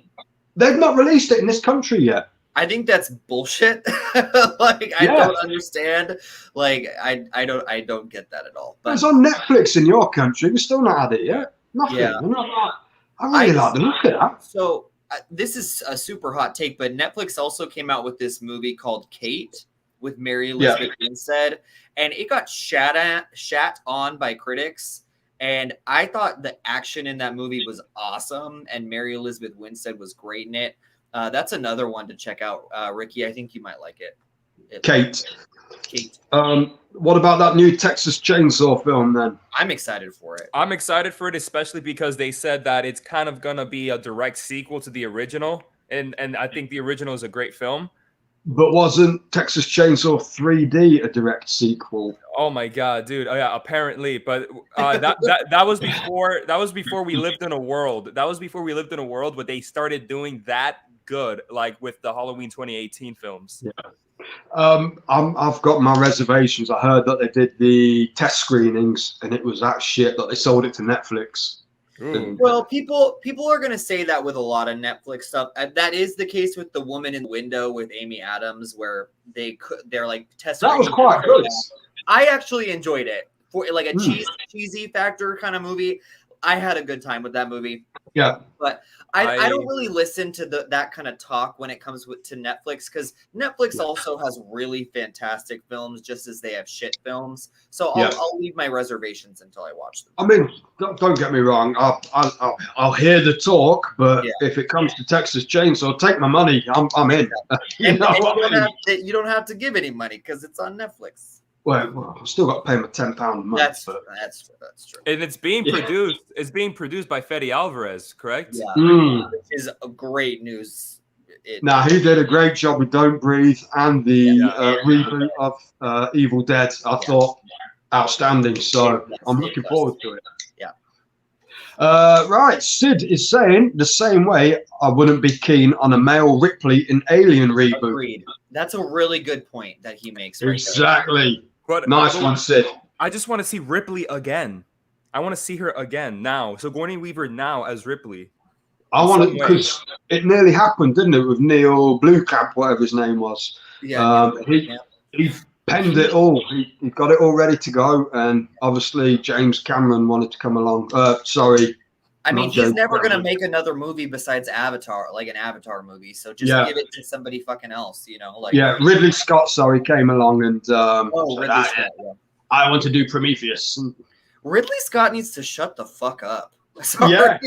Like he has so many. I feel like he's gone senile and now he's just saying whatever the hell he wants to say. But like all of these, he's just coming out and just hating on all of his fans and all of these people. I'm like, stop watching your movies, dude. Like, and just bring back the Xenomorph for fuck's sake, and let's have a good fucking punch up with them. I just want to see Sigourney Weaver. Yes. Exactly. I know what you mean. Great. We're not asking for too much. I know. No. It's not like she's got a hectic schedule at the moment. Oh, Sigourney, is it? Let's face it. Come on. I know she'd be interested to come back. She said yes to O'Neill. So, Carl is saying Return of the Jedi for him as well as his favourite. Ron Jeremy's nutsack has got to go. Godspeed, Ron Jeremy. Look at that nutsack anymore. Damn.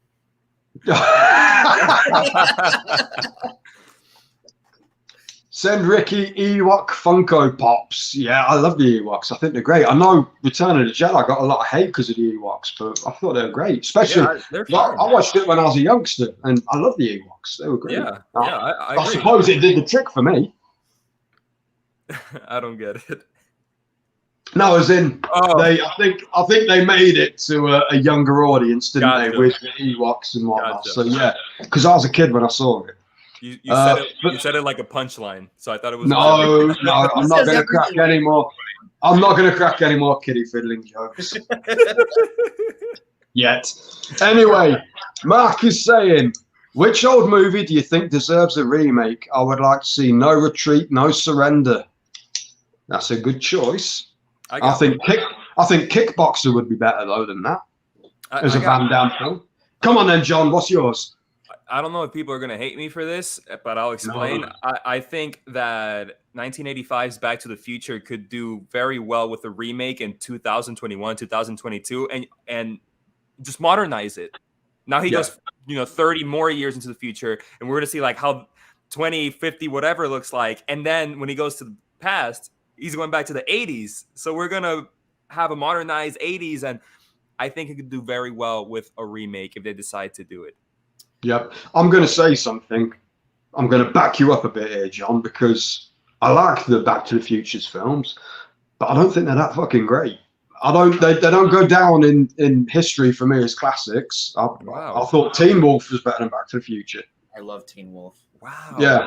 The originals. Don't get me wrong, I like them. I love Christopher Lloyd and I love Michael J. Fox. But I just think that I think they're overhyped.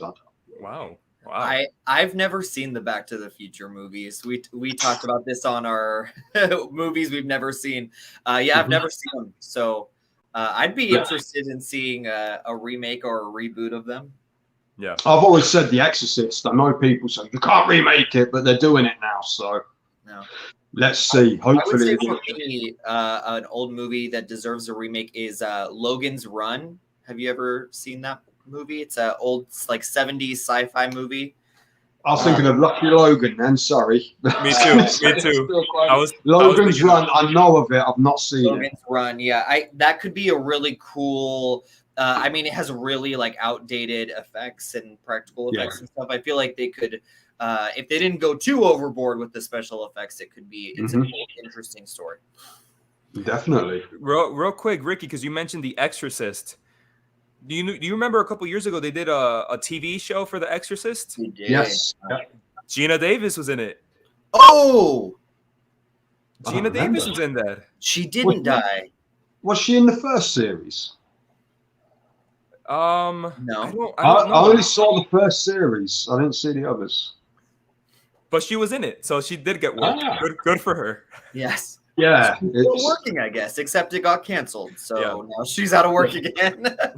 Yeah. Did she date the creator of that show and then get a divorce? Maybe. She's now back to pushing trolleys around car parks to earn her cash. The Battle of Endor, that was it. And The Caravan of Courage, I have a double feature DVD. Oh, nice. I can't remember The Caravan of Courage. Did you ever see that Star Wars Christmas show they did? The original one? No. With Harrison Ford and Mark Hamill's in it. Yeah. Chewbacca has a son or something. I saw it on YouTube because people kept going on about it. And I thought, I know why that got banished now because... Is it bad? It's bad, yeah. It takes everything you love from Star Wars and fucks it up, basically. But yeah, Coneheads. I think. No Coneheads. No Coneheads. Yeah, not in America. Caravan of Courage and Battle for Endor, the two Ewok movies, were made for television. Lucas basically disowned them. Yeah, I can see why. I loved them as a kid, but they definitely didn't have the budget of Star Wars anyway. Larry is in the house. Larry D. Hey guys, how are we, Larry? I hope your ring piece is okay this morning after that sauce last night. Hey guys, hope you're having a great Sunday. This is Playtendo Guy. How are we, buddy? What is up?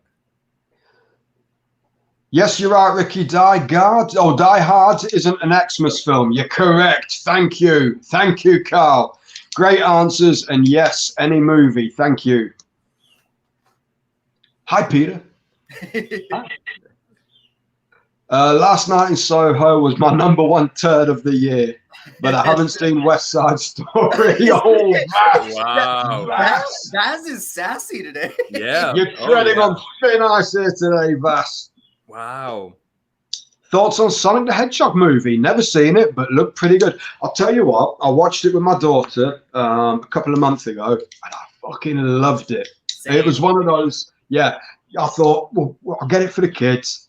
and I fucking loved it more than she did. I really love that film, and I'm hyped for number 2 now as well. I watched the trailer, and I don't know what came over me. I felt like a little boy again. Like I got so excited, like when I saw Knuckles and Tails, and I'm like, whoa, like I'm actually really pumped for this movie. But Knuckles is a bad guy, isn't he? Yeah, because he was originally, and then they turned him into, like, in a lot of the other iterations, they turned him into like the comic relief. So it's kind of cool that they're going back to his origins. I'm into it. Yeah. What about you, John? I liked the Sonic the Hedgehog movie, and I thought it was one of the biggest surprises of 2020. I wasn't expecting much from it. Like you said, Ricky, if I had a child, I'd probably just put it in the background and they can watch it. But I went and I watched it, and I really liked it. It had a surprising amount of heart in that movie. Yeah, it really did. And also Idris Elba as Knuckles. Sorry, I'm going to the second one again. Like Idris Elba as Knuckles. Sorry. Yeah. I'm excited. He did a great job in the Jungle Book with Shere Khan as well, I think. Mm-hmm. Oh, yeah. A voiceover for that. Yeah. So, yeah, looking forward to it. Really am. But, yeah, it's one of those films that I just put on with my daughter. I think she could just shut up for an hour and a half now. And, yeah, I loved it. And Jim Carrey, I thought, was a good comeback for him as well. Really good. Really good. Stacey Stevens, that's Carl's missus. Hi, Stacey. Hi, guys. I heard the film Cats was terrible. Did any of you watch that? I saw Cats versus Dogs. me too, Ricky. Yeah. Me too. I've seen the Broadway recording of Cats, and I thought that was bad. I don't know how that's a classic musical. I don't either. I don't think anyone really knows why it's a classic. It's not good. So when I saw I haven't seen the film, and I don't think I'm ever going to see the film. No. I've seen bits and pieces, and it's creepy. I mean, just the fact that they had to go back, they thought it was okay to release a movie, and they literally all had little cat buttholes, and then they released it. And the first week the movie was out, they all had little cat buttholes, and then they took it out of theaters for a couple of days. They had a whole VFX team go in and get rid of all of the buttholes from the movie. What the fuck? Yeah, cat buttholes. That's how demented they were lost when they were making that movie. Yeah. Well, I've got a cat and a dog at home. Now, I don't know if it's the same in America, but to put your tea towels in a cupboard, they got these suction cups with like rubber sort of bit, and it looks like a cat's bum hole that you stick your tea towel in to just pull it off again. What the fuck is a tea towel? It's something you dry your dishes with. Oh, okay. Oh, what do you call it? In a suction cup? There's like a little rubber suction cup. You stick it on a cupboard, and you just put your finger in the tea towel and push it in, and it stays there. And then you just pull it out when you need it. Oh, I see. It looks like a cat's bum hole. Yeah. Wow. Now, you'll only make the mistake of putting it up the cat's bum hole once before you get attacked, and you'll never do it again. But the tea towel did stick. As long as it's stuck. Exactly. Right, Mark is off. I'm going to have to go now, guys, to the 3 best reviewers on YouTube. Enjoy your night. I agree with the first 2 of that. Anyway, I'm not so sure about myself being a great reviewer. I think you're amazing. Don't be too hard on yourself, my man. He's being humble. He's being humble. Yes, he is. No, I don't see myself as a reviewer. I see myself as a film chatter. But you guys, you're the 2.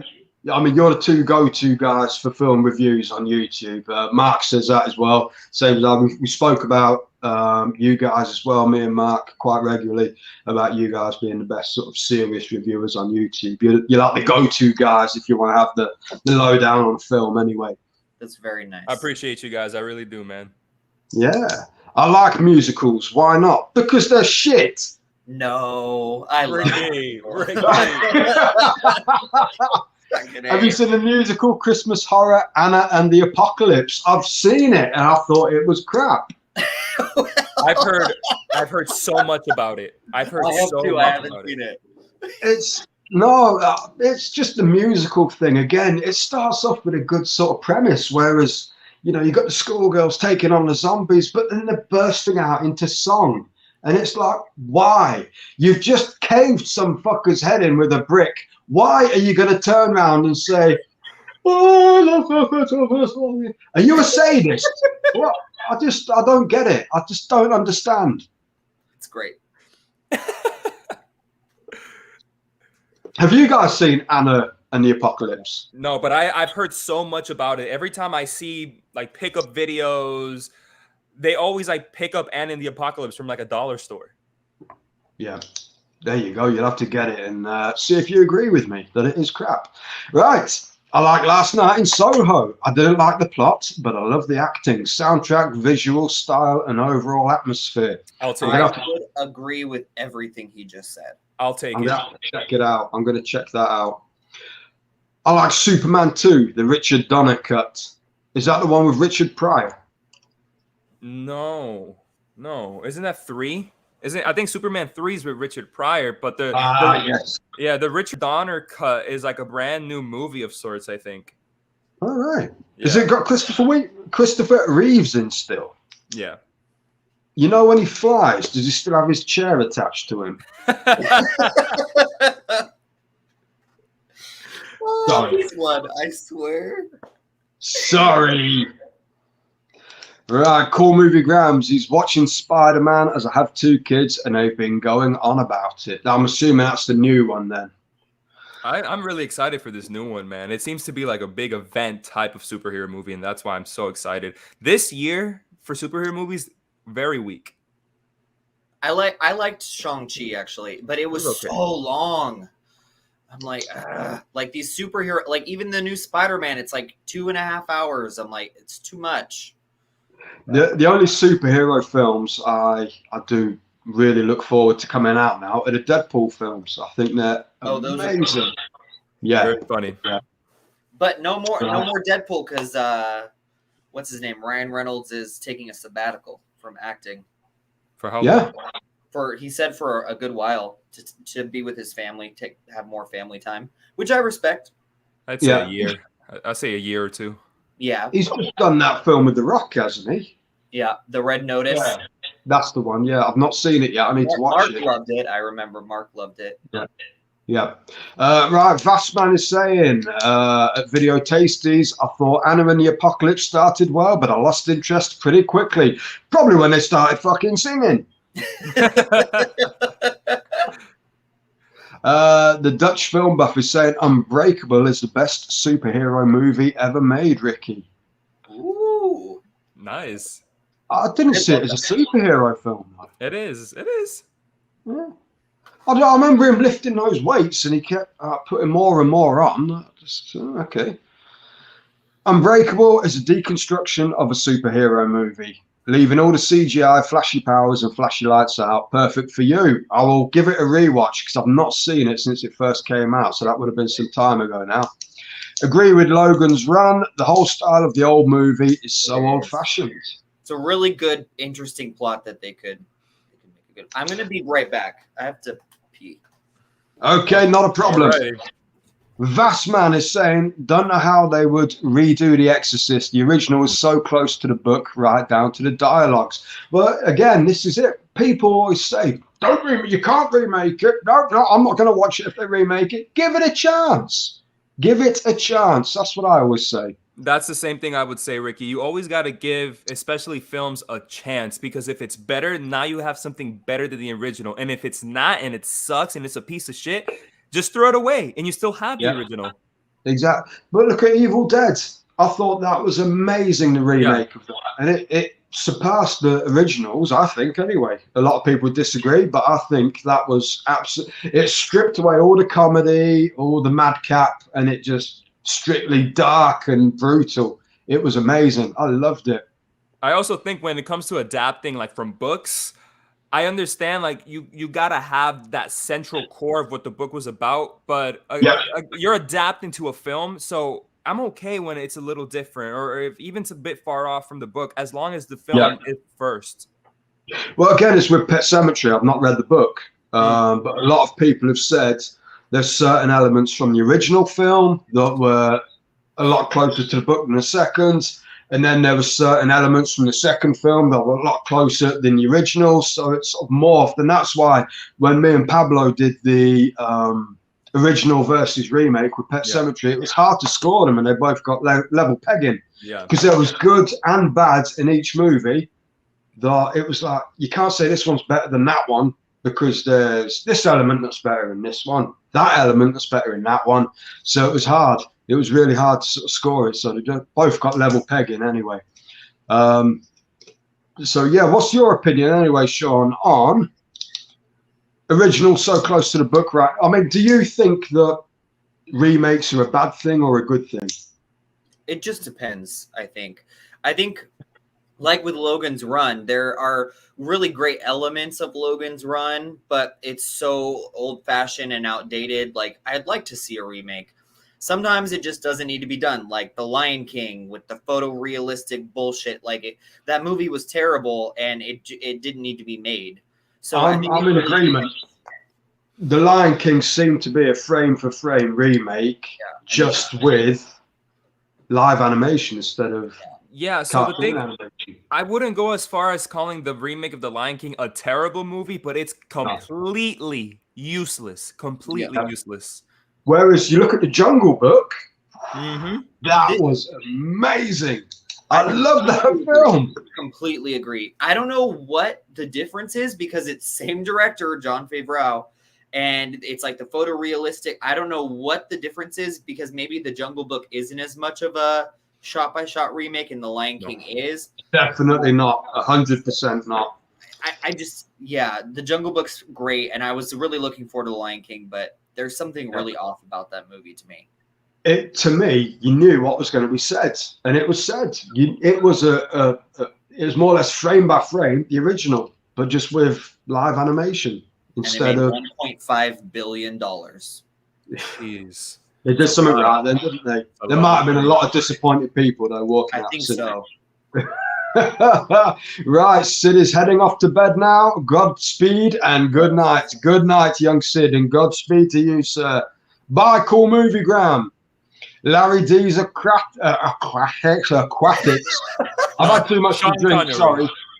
Shawn, yes, much money, penny. What time does Sean Connery get to Wimbledon, do you know? What time? 10ish. Yeah. Anyway, Vastman, the Exorcist remake is probably going to be full of cheap jump scares. Let's hope so. No, I just think The Exorcist is a classic. So remaking it can either go two ways. It can either be completely crap, in which case, hey, so what? You've given it a go. It didn't work out, or it's going to be brilliant. Let's face it. Yeah. You know, if it's shit, why slam it? Why say, oh, it shouldn't be remaking that? My philosophy. My philosophy, exactly. A lot of films, like the Poltergeist remake, it was good, but it didn't hit the nail on the head like the original. But, you know, so what? Let's go for it. How about It? Do you like It? I love the remake of it. Although the original wasn't strictly a movie, was it? It was a mini-series. Yeah, it was like a mini-series. So yeah, I thought that was great. But again, I wasn't a massive fan of the original. It didn't hit me as a staple of horror like it did some people. Right. So, but yeah, I thought the remake was brilliant. I don't know about you guys. I don't know. No, I love it. I love it. I love that. Yeah. Everyone kind of crapped on the second one. I don't know how you could. The first part of the book is far better than the second too. So I thought this part 2 was also quite good. Yeah, I mean, me and Pap said that in the video we did of the Halloween horrors. The second part was a lot weaker than the first. But if you look at the original miniseries, the second part in that was a lot weaker than the first. And I think it's something about the childhood innocence. You know, you got this killer preying on kids, as opposed to a killer preying on grown people. It's not the same, is it? Let's face it. That's a really good point. So yeah, it just doesn't. I think if you watch the first It remake as a standalone, great. You don't need to watch the second part. They beat it. You know, it just comes back later. I agree. Stacey is saying she doesn't like cats on stage either. Patrick saying cats is roadkill. It's worse than that. I'm watching Legends up there today. Thank you, Patrick. But let's face it, you are the real legend here. Patrick is a legend. Talking to all these celebrities every freaking week. I don't know where he digs them out from. I don't know where. I mean, some of them I've never heard of. They probably won't be asked to turn the Christmas lights on in their own fucking house. But some of them, I mean, it's like they had, who was it? They had, what's his name? Fuck's sake, not Eric Roberts, the other guy out of Mortal Kombat. He played Raiden in the original Mortal Kombat. Oh my god. Highlander as well. Christopher Lambert. Yeah, Christopher Lambert's daughter on there as well. Yeah. Really? Yeah. He's got some. He's kind of a legend. He's got some top-notch people on there, and you just think, how does he schmooze his way into all these people? I just subbed to Jon and Shawn's channel, the Dutch movie buff. You will not be sorry. His as well. How do you do that whilst you're on here? Are you on like a computer or something? I'm on. All right, okay. I always use my phone for live streams. Oh. Have you seen Kissed 1996? Apparently it's about necrophilia. Wow. No, but I did get carted off to the police station the other week. And they asked me how I didn't know my wife was dead for 3 months. I said, well, the dishes piled up, but the sex was the same. So, oh my God. I'm only. I hope you don't watch this. I hope you don't. Does she watch your streams, Ricky? I hope not, or I'm gonna get battered tonight.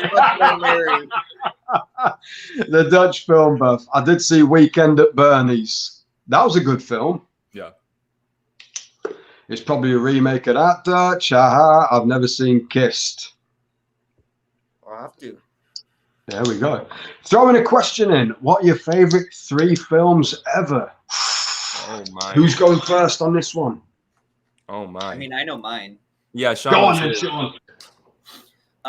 Donnie Darko, Pan's Labyrinth, and what's that? Nearly spat my beer out.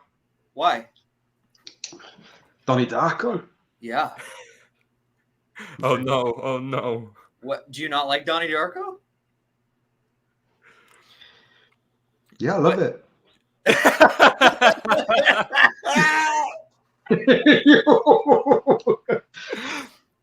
I love Donnie Darko so much. And Pan's Labyrinth. I'm starting to see a pattern. Donnie Darko, Pan's Labyrinth. Pan's Labyrinth and Spirited Away are probably my 3 favorite films. Nice. I've never seen Spirited Away. Do you not like Pan's Labyrinth either, Ricky? It's watchable, but I wouldn't. Oh, you're killing me. Yeah. Sorry. I love you, Shawn. But I kind of feel the same. That's okay. Everyone has different opinions. Different horses for different courses. Absolutely. Yeah. Come on then, John. Hit me with yours. So my 3 is, and we mentioned it a little earlier. I love Back to the Future. That's one of my favorite films of all time. Is Back to the Future. The 1996's Scream is also one of my favorite films of all time, and it's not a surprise to like Shawn and people that like I talk to every single day. But my number 1 is Toy Story. Pixar is my thing. I adore Pixar, and I adore the Toy Story franchise. I think it's some of the best animated films of all time. Yeah, I was a bit disappointed with number 4. I wasn't. No, I felt it was. They took the story a bit too far away, whereas they can't make a sequel very easily now. I get what you mean there, but I think that's what I like. Just close it. Close the book. Yeah, but they make so much money. You're not wrong. They're doing the Buzz Lightyear movie now, so maybe they're going to go off in that direction. You know, with that doesn't look good. Really? Well, it didn't even look like Buzz Lightyear, did it? Well, I know it's the real Buzz Lightyear and not the toy, but just is it going to hit a few nerves? I don't know. We'll see. I think Toy Story 3, I was in tears at the end of that. I literally thought they were going to die when they're on that conveyor belt going into that. I thought, fuck no, they can't. No. I feel safe saying that I think Toy Story 3 is one of the best movies ever. I would. It's definitely in my top for sure. Yeah, it's so good. Yeah. I'm going to say my 3 films ever made. Number 3 would be Pulp Fiction. Oh yeah. Yes. Number 2 would be Die Hard. Okay. Yeah. And number 1 would be Terminator 2. Oh, Terminator 2 is so good. Yeah. Ricky, again, I know I'm old-fashioned, but I love choices, though. Old action films, and the Tarantino is original films as well. Brilliant. Yeah, Tarantino is my favorite director of all time. Is Tarantino, and I love Pulp Fiction. Yeah, but that's what I always thought. I saw Reservoir Dogs, and I thought, wow, this is amazing. Then I saw Pulp Fiction. Wow, he's raised the bar. Then I heard Jackie Brown was coming out. I'm like, whoa, what is waiting for me now? Oh. You don't like Jackie Brown? No. I like it. I like Jackie Brown. It was watchable, but you can't put it in the same category as Pulp Fiction and Reservoir Dogs. It's nowhere near their caliber. Nowhere near. Besides Pulp Fiction, what is your favorite Quentin Tarantino movie for both of you? I think The Hateful Eight. I like The Hateful Eight. I'm with you. I think that was the closest he's got to Reservoir Dogs again. I did not like that movie. I really like The Hateful Eight. I'm with you there, Ricky. I adore that film as well. I will also say I think I like Jackie Brown more than Reservoir Dogs. Don't kill me. Yeah. That being said, Shawn, to answer your question, it's Django Unchained. I love Django. I love Django Unchained until the scene at the house, like the brutal murder scene, and then it goes on for another 40 minutes, and I'm like, what? Why? Like, that's what I don't like about that movie. I love it. I'm just gonna take a piss. Yeah. No, I love it, Shawn. I don't know. It just works so well for me. I don't know. Like, I loved the movie up until then, and then I just felt like it. I'm like, why is this? And then Quentin Tarantino, his cameo in the movies, I think terrible. I like his cameos. Now here's the thing. Do you like Pulp Fiction? I do. I like it a lot. I definitely top? don't like it as much as no. Okay, so then what's your top then? What's your top? The only Quentin Tarantino in like my top 50 films would be Inglourious Basterds, which I like a lot. I think I think that the score in Inglourious Basterds is my favorite Tarantino score. It's so good. So freaking good. To me, the Christoph Waltz scene is like classic, and then the Michael Fassbender, that scene in the bar and everything. Like, to me, like the writing in Inglourious Basterds is like his best, tension building writing. I love it. I tell people that Inglourious Basterds is a foreign film because most of the movie is not in English. Yeah, it's German, isn't it? Yeah. I must admit, one of my favourite films ever, it probably wouldn't make my top 3, but I'd say is True Romance. I love True Romance. He wrote it. That was the first film Tarantino wrote, apparently, as well. Yeah. And in the original script, Clarence, who Christian Slater played, was walking around with the script for Reservoir Dogs, trying to push it onto film companies. Yeah. Oh wow. So, but I got the big special edition 4K one, and that was in the text on there, and I thought, wow. Yeah, True Romance. So obviously, Reservoir Dogs being made before that, they sort of took that element out of it anyway. But that was a cool little story I heard. I was like, wow. And I think Tarantino based Clarence on himself, didn't he? I think apparently every writer who writes the first film always bases the character on. Absolutely. Yeah. You always write about what you know. Personally. Right, the Dutch film buff is saying great choices, all except for Toy Story. I never really learned to like Pixar. Wow. That's breaking my That's heart. controversial. That is controversial. That's breaking my heart. I love Pixar. It's my favorite movie production studio in the entire world. I adore their films. That breaks my Another heart. one I saw, another one I went to the cinema blind, and I just knew it was a Pixar film. I think it was Pixar. Was Big Hero 6, Big Hero 8? No, it's Disney. It's just Disney. But Disney owns Pixar, doesn't it? Yeah, they do, but they're separate. Their animation studios are separate. So there's Pixar, and then there's Walt Disney Animation Studios. So like Frozen, Tangled, Big Hero 6, that's all Walt Disney Animation Studios, and then Pixar's like Toy Story, blah blah blah. But yeah, I watched Big Hero 6 at the cinema, and I love Big Hero 6. Yeah, I was actually quite surprised with some of the elements they had in that, like with his brother getting blown up in that building and stuff. I cried like a baby. And that's Marvel. That's Marvel, Ricky. It is Marvel. Is it? Yeah. It is. It's it's based on a Marvel comic. What, some inflatable dude, what? Baby. Is a Marvel superhero? Yeah, it's Marvel. Stan Lee has a cameo in that movie. Yeah. Oh, right, okay. I didn't know. There you go. I've been schooled. Now I can say I do like a bit of Marvel. a bit of Marvel. Is Blade Marvel? Yes. Yeah, I like Blade. And I'm excited for the new Blade with Mahershala Ali. Oof. So excited. I love Mahershala Ali so much. So I'm excited. You think Blade, you think okay. You think Blade though, and you think Wesley Snipes. Who can take Wesley Snipes' place? Mahershala Ali, I think. Mahershala Ali, exactly. He's gonna be I hope so. I'm not going to slam it. I'm hoping it does really well. But we all know Wesley is a bit of a difficult egg to crack.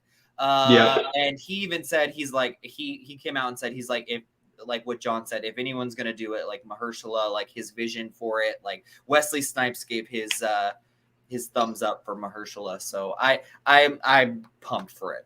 Same. They should have just used Wesley again. Look at him. He's still got it. He's still young. He's still he's young. He's not. Revamp it a little bit. I feel like Wesley Snipes is a little like You guys heard the story of he didn't want to open his eyes on cue, so they had to CGI his eyes in the autopsy. His eyes because I've heard he's up there with Seagal as being a bit of a wanker to work. He wouldn't even talk to the director directly.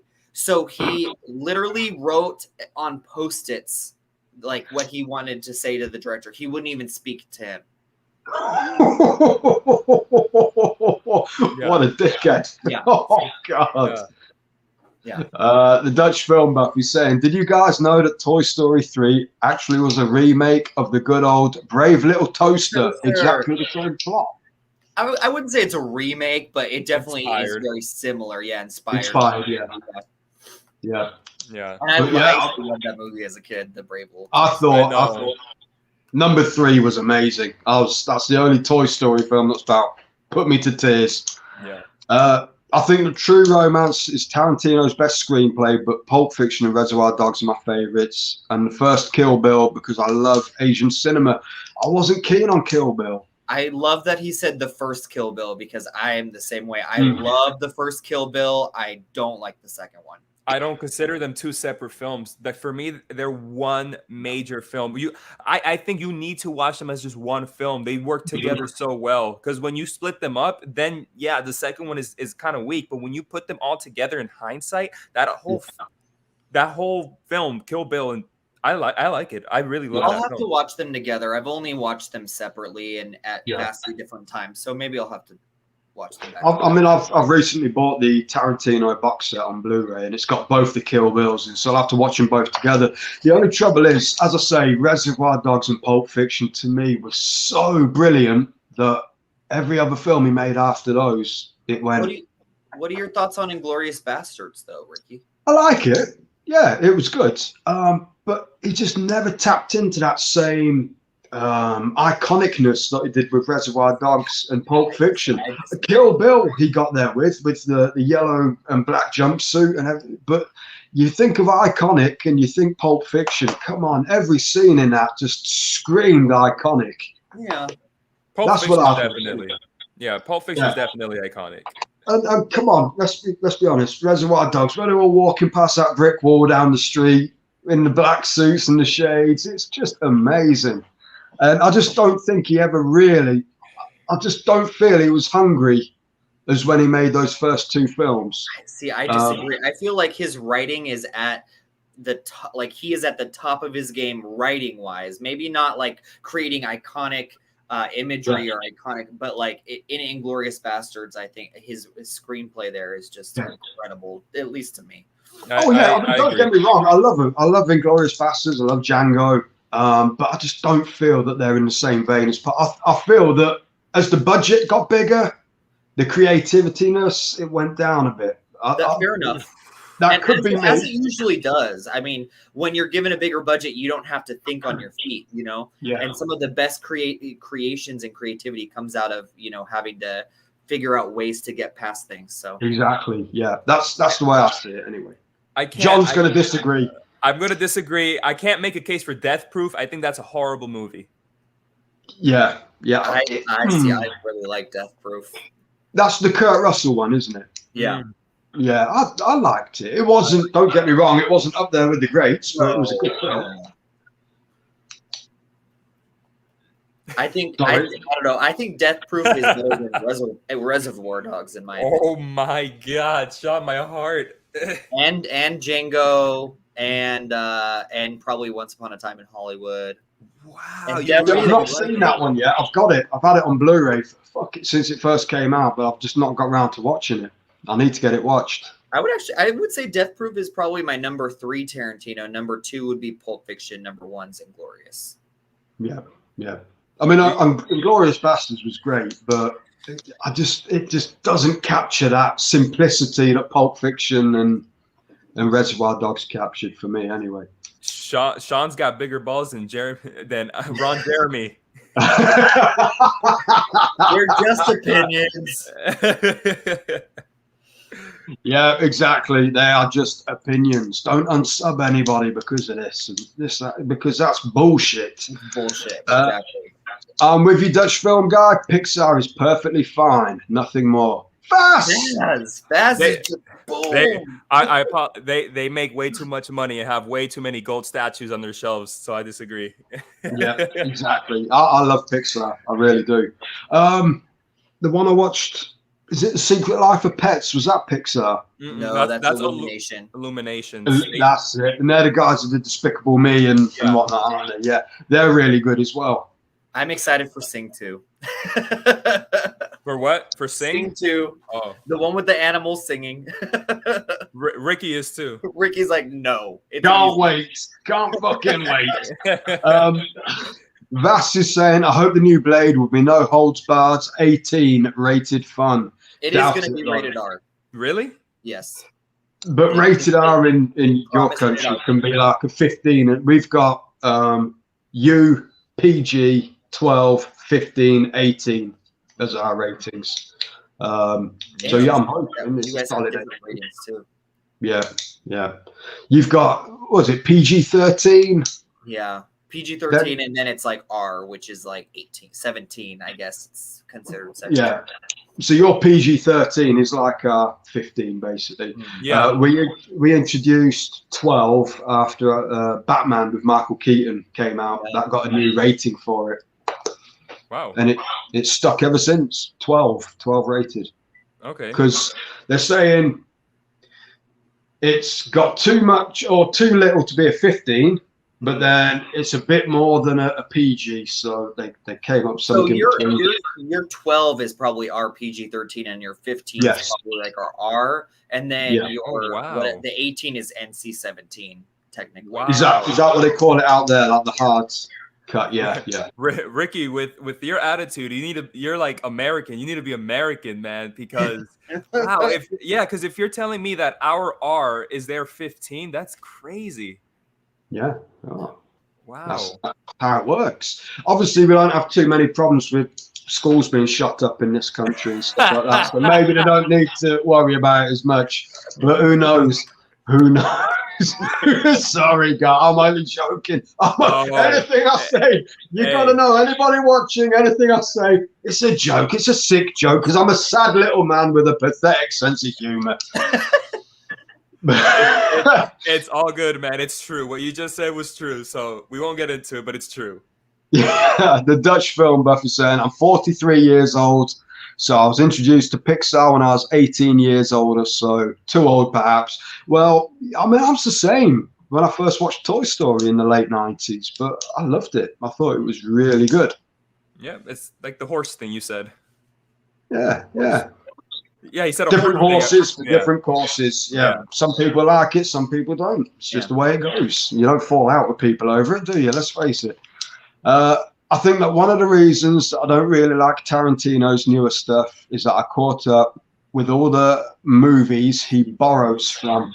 I've heard Reservoir Dogs was more or less ripped off from some sort of Japanese film. Is it Kings of Hong Kong or something like that? And he never acknowledges people for borrowing their material, and that's like, ooh. Kill Bill is a really big one. I think the entirety of Kill Bill is just one big homage to other films. Mm-hmm. Yeah, yeah. Vass is saying that Batman was 12 in the cinema and 15 on video. That's correct. I think the first 12 on video was Gremlins 2. If I'm not mistaken. I wonder why, because I saw Batman the other day, and I feel like that movie, like I would show a 5-year-old that. Yeah. Well, the Michael Keaton one. Yeah. Michael Keaton one. Yeah, I don't. It's dark. Yeah, but you got to remember it was in the 80s as well. Yeah. No, yeah, I get that. I definitely get that. Yeah, but is it still that? Is it still considered a 15? No, it's 12 now. Okay. Gizmo, come on, come and say hello then. Come on. Oh, sorry. Gizzy's come and say hello. Oh. Who's this? Who's this? Gizmo. He's named after the gremlin himself. I love it. Gizmo's so cute. Does he sing like him? No. When we first got him, he was 9 weeks old. Oh, wow. And you could just hold him in one hand, and he was just this brown and white ball of fluff with massive ears. Yeah, Gizmo. So Gizmo. Yeah. That's amazing. Yeah. So again, right, I think we're at the end of the comments, guys. So we're going to wrap it up here. Nice. Everybody, thank you very much for watching, and thank you to my 2 YouTube heroes for joining me. It has been an absolute pleasure. Yes, John, thank you very much. Shawn, thank you very much. And everybody watching, we will see you again next time for more madness and shenanigans with Ricky's YouTubers Unite. Take care. Godspeed.